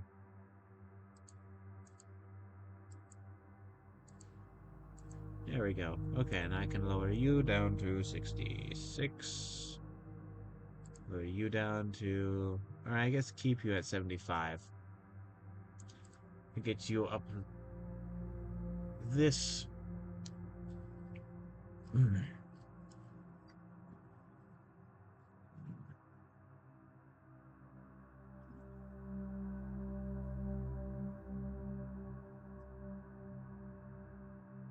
and lower down the brush size to 8. But I love Ian McKellen as an actor.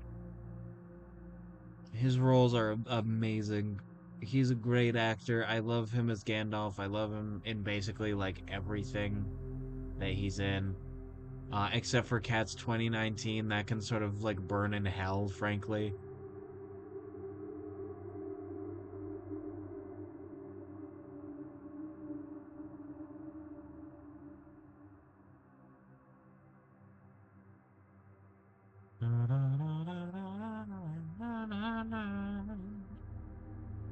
I just wanna be part of your symphony.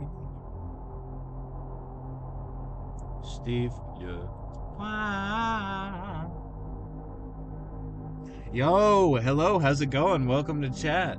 Happy you're here. It's been a while. Hi, how's it going?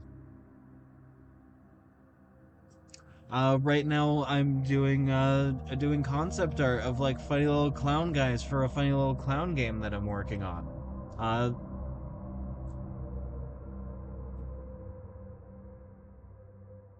and I've designed these funny little clown guys, and they're some of my favorite that I've ever done.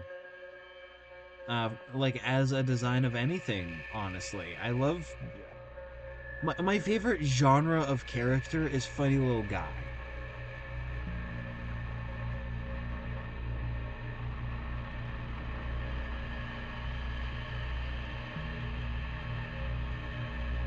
I just love funny little gremlin dudes who are just like funny and silly and are straight up goofy with it. But yeah, no, how have you been?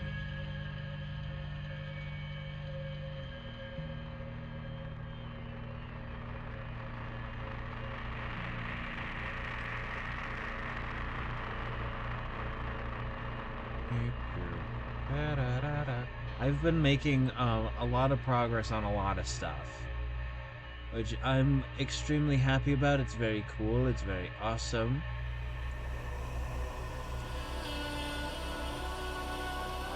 I'll be able to share more of it later once I have more stuff done. But it basically boils down to a bunch of like new assets and things and stuff like that. Uh, yeah, basically like I'm working on a new starting soon screen.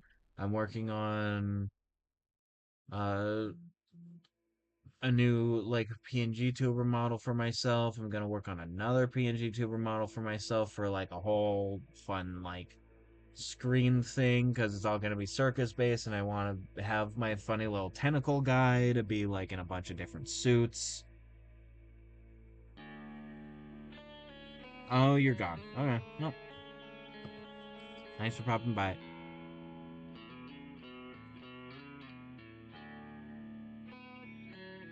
I'd still be here. It's just not telling me. Or I might have been boring, and honestly, fair, cool. Honestly, yeah. I I mean that. not everybody's interesting to everybody, and you don't have to like gear yourself towards being interesting to others. Just do what makes you happy.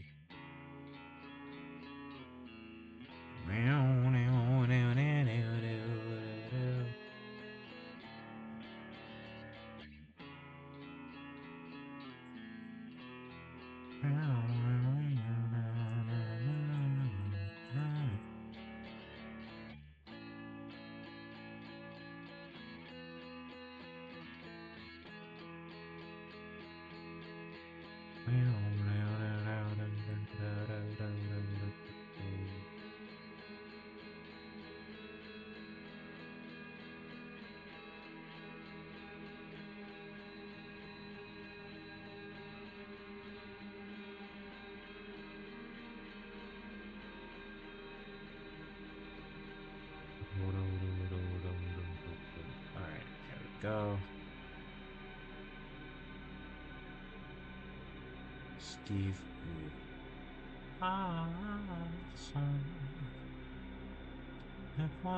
Steve. Steve Blue.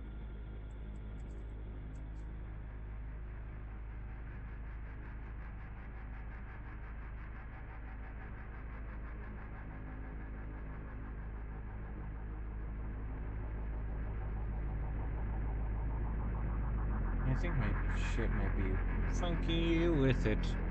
Straight up funking it. And by it, let's just say my stream.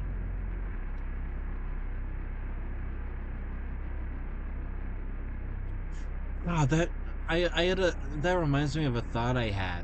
Of like it would be super fun to have like a community. I am Steve Blue. Ah, Steve Blue.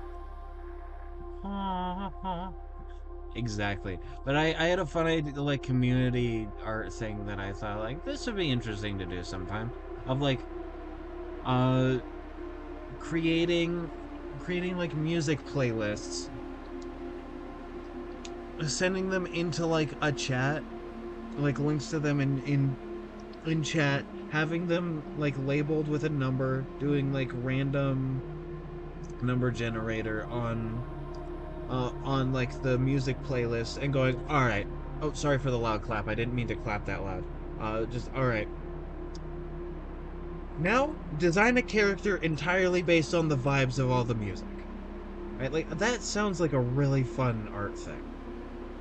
Uh, and I had the idea for that not yesterday, but like the other day, like on Monday. When I was in voice call to be like, "Hey, doing multiplayer Mondays."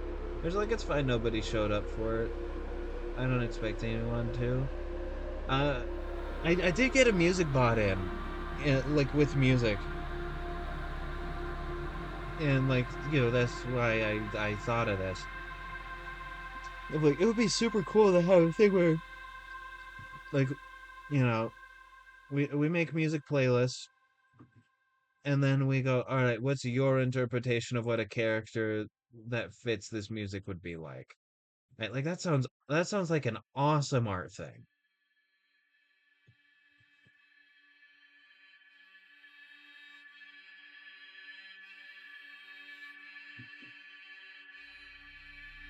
Steve, yeah.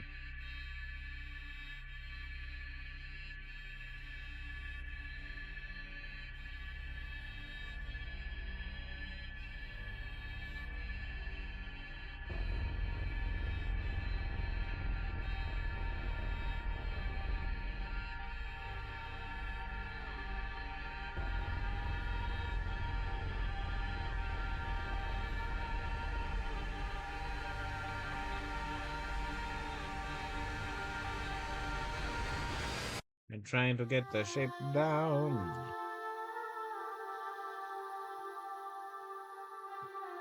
I guess I should be more focused on getting the shape up. I don't know what I meant by that, but I meant something. I, you should be more focused on getting the shape up than getting the shape down. Steve, look.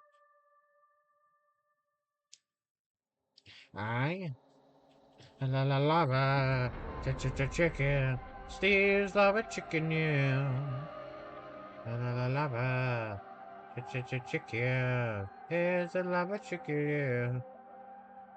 And there we go, and here we are.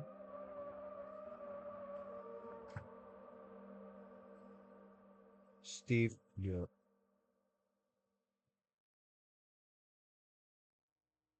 How long a game is Far Cry 5? Okay, so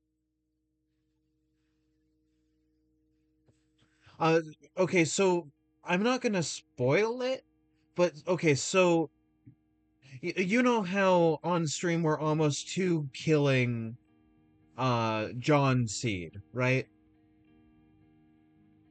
So basically, uh after that, it's the same length is Faith, where you have to get enough reputation points and then to like defeat Faith, right? So it's take however long it takes to defeat John, double that for Faith, and then there's like less, so it's a lot faster to go to Jacob. And then once you defeat them all, you have to like go to uh where Joseph's seed is, and then defeat him. Or like, do whatever you want to do with him. Like, get to the ending, whatever ending, right? And then that finishes the game. But let me look at like game length online. Far Cry 5 game length. So like it's not an incredibly long game. It says just the main story is like 18 hours, 21 minutes to like 19 hours. It's like a 20-hour game. If you're completing everything, it's like double that. It's like 50 hours to complete everything.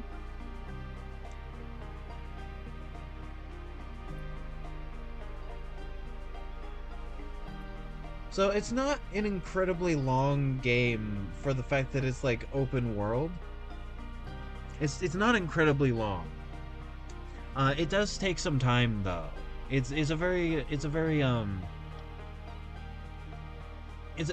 well managed, like well sized open world. It's like the middle island and 3 areas. Right? Like it's not very large.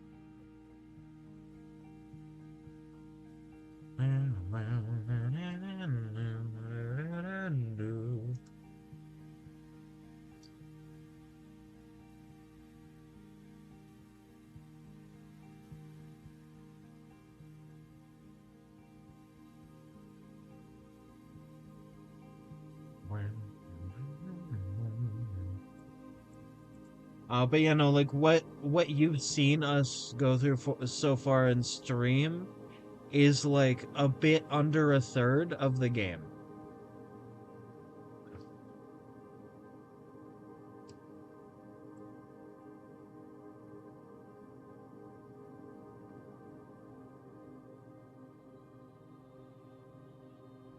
Steve, yeah.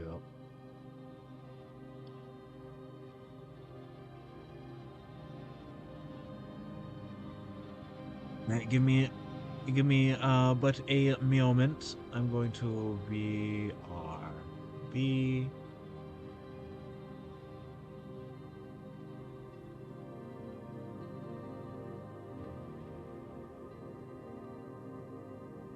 There we go.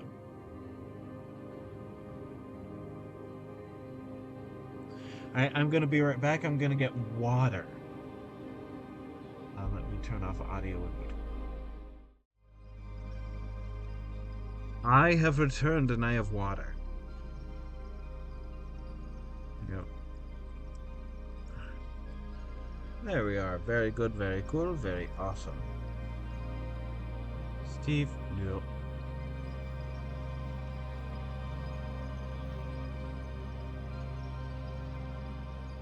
I'm going to try my best to finish up the not quite. I guess this is technically liner.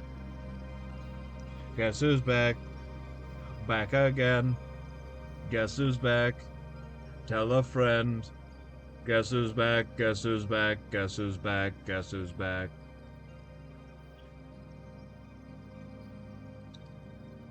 Yeah, no, hi, I have returned. What was what was I gonna say? I was gonna say something, and then I totally slim shadied myself.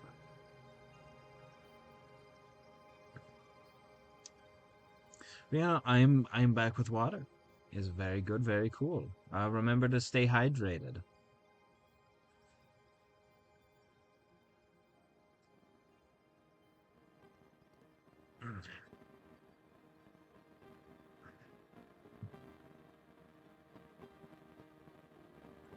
So something interesting I learned about Far Cry is that you don't need to play the other games to get into like any of the mainline series, right? So like you don't need to play the 1 through 4 to get into 5 because it's its own like self-contained game. With the side games like Far Cry New Dawn, I think specifically Far Cry New Dawn, you do need to play Far Cry 5 before you play New Dawn because New Dawn is a sequel. But most of the time you could just like go into them in any order. So like you could play 5, then go to 4, then go to 6, then go to 2, then go to 3, then go to 1, or just decide to play like one of the games. And that's perfectly okay, you're not really missing anything. And I think there's something beautiful about that. Like as a game series. Water. Very satisfying. Water, the wellspring of all life, also brings us rejuvenation.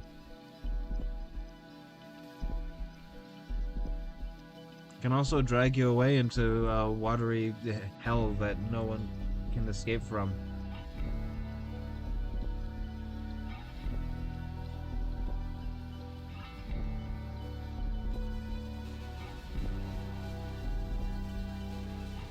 Guess who's back? Back again. Guess who's back? Tell a friend.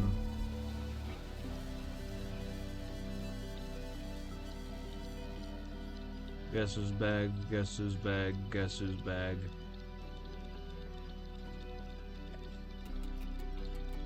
Let me see. Okay. That was a strong line, but also not what I was looking for. So I will have to redo it, unfortunately. You're going to sleep? Alright, yeah, thanks for stopping by. It's always fun when you're here in chat. Have a good sleep.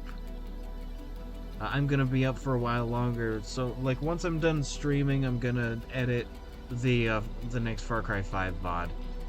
I'm gonna, like, start editing that. I like putting more effort into my gameplay VODs, because, like, that's where I have more opportunity to edit. It's very fun.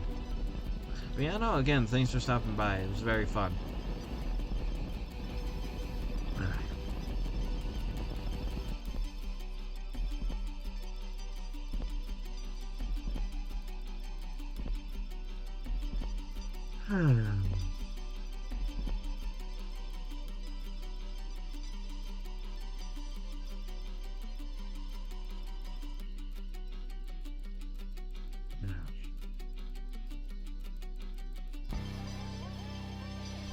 I can feel my voice getting a little bit fatigued, and I should probably be careful about that. I need my voice. I like my voice. Well, I like my voice now. I haven't always liked it. I used to think it sucked. I used to think it sucked really bad.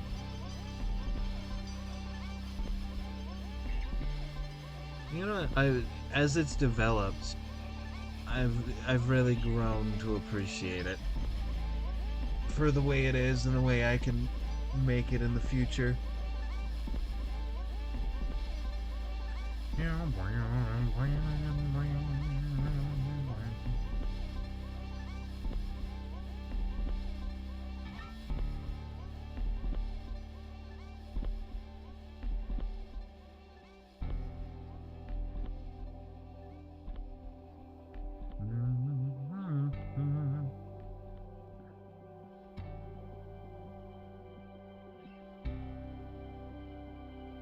I like streaming.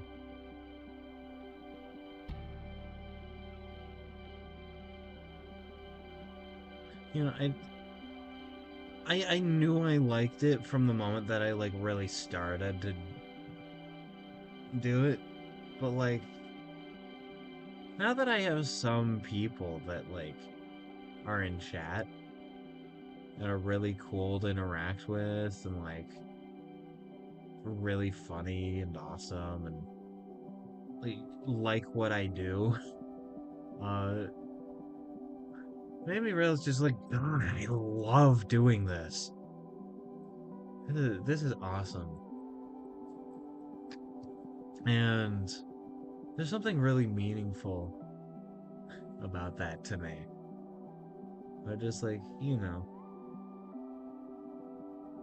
this is something that I like doing, and there's people that like that I do it and like me.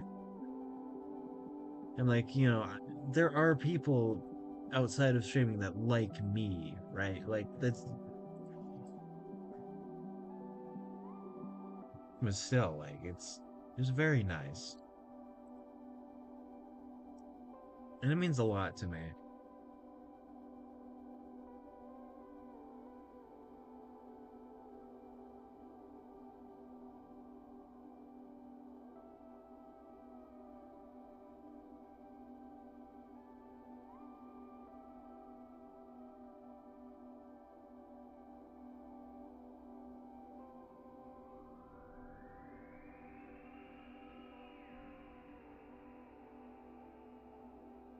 I'm excited to share all my experiences.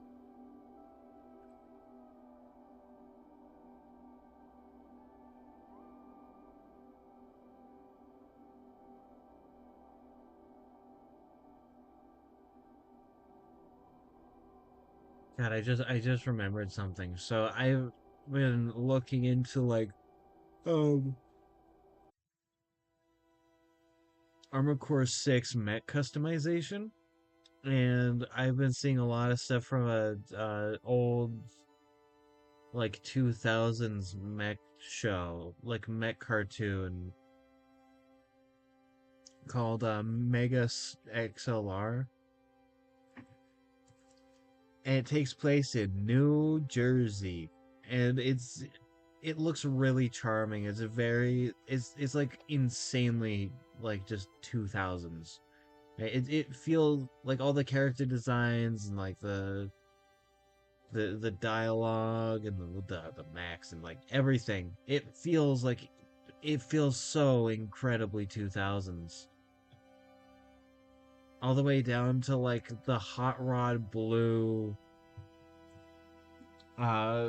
like mech with the flame decals that has a car for a head. So like, they were doing a lot of mech customization to make it look like that, and it's really interesting, and I want to check out that show now because like I love mecha. I love mecha to bits. It's one of my favorite like genres. I love Girl Logon. Evangelion's very good. I need to get into Gundam. Not Gunpla. I don't want to make those models. Oh my god. Oh my god, that's a lot. Oh my god. I don't have the space for that. Or the time.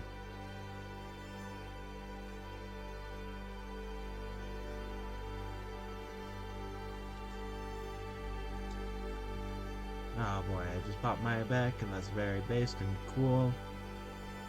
Oh my god. Sometimes I feel like an old man.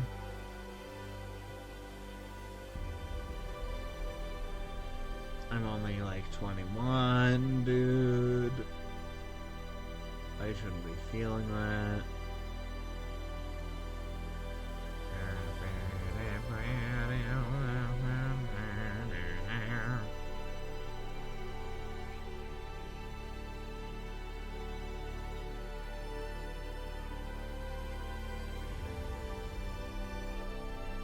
There we go.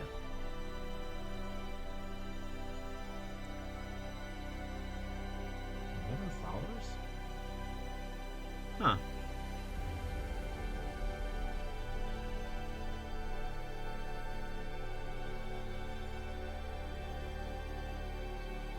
I, I, I think I, I think Helen Matthew may have unfollowed. That's cool. That's fine. Because uh,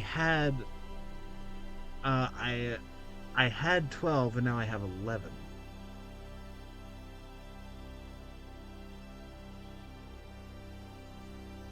Oh well, tis what tis.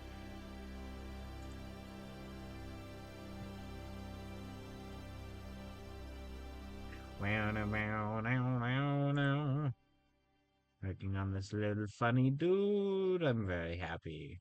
I'm very happy with how he's turning out.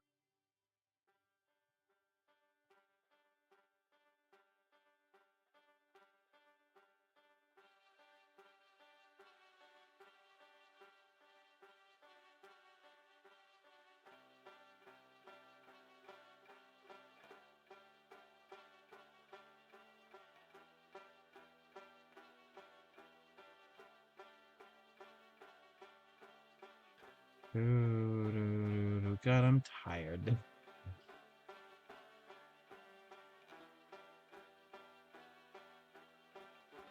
But like right now, I'm a cozy tired. I'm a sleepy tired.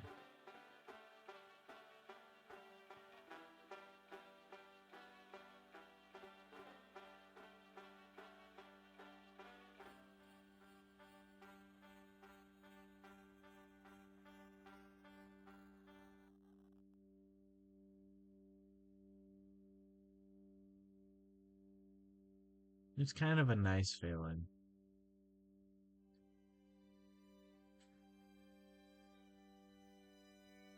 Sometimes it's okay to be tired. Sometimes it's okay to just feel whatever you feel. That's incredibly based. Just let yourself feel things. I need to make sure to like constantly talk louder because I hear myself in my VODs. And it's like, well, good to know that I could barely be heard in that because I said something I like and kind of care about people hearing.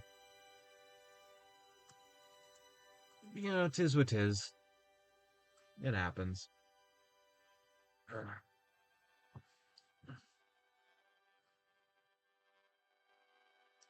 Okay, I'm going to save. I'm going to get rid of long image. That one.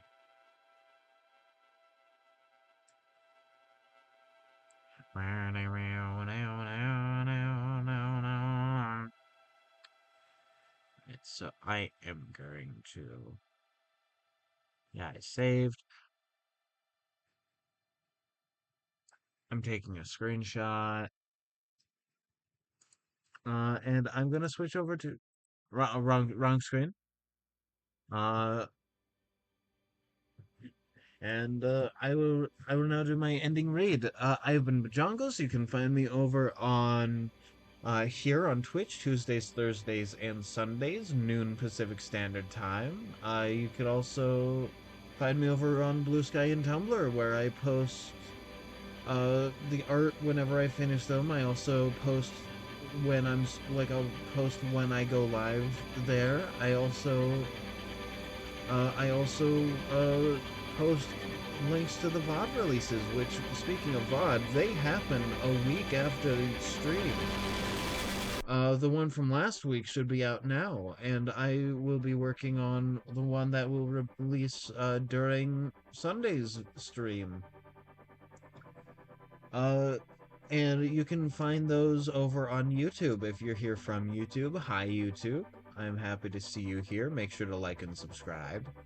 Over at Bajongles VODs, which is where I post my VODs. And with that, it's been a wonderful stream. I'll catch you on the flip flop. I'm gonna go rest and then do some really fun editing. Bye bye.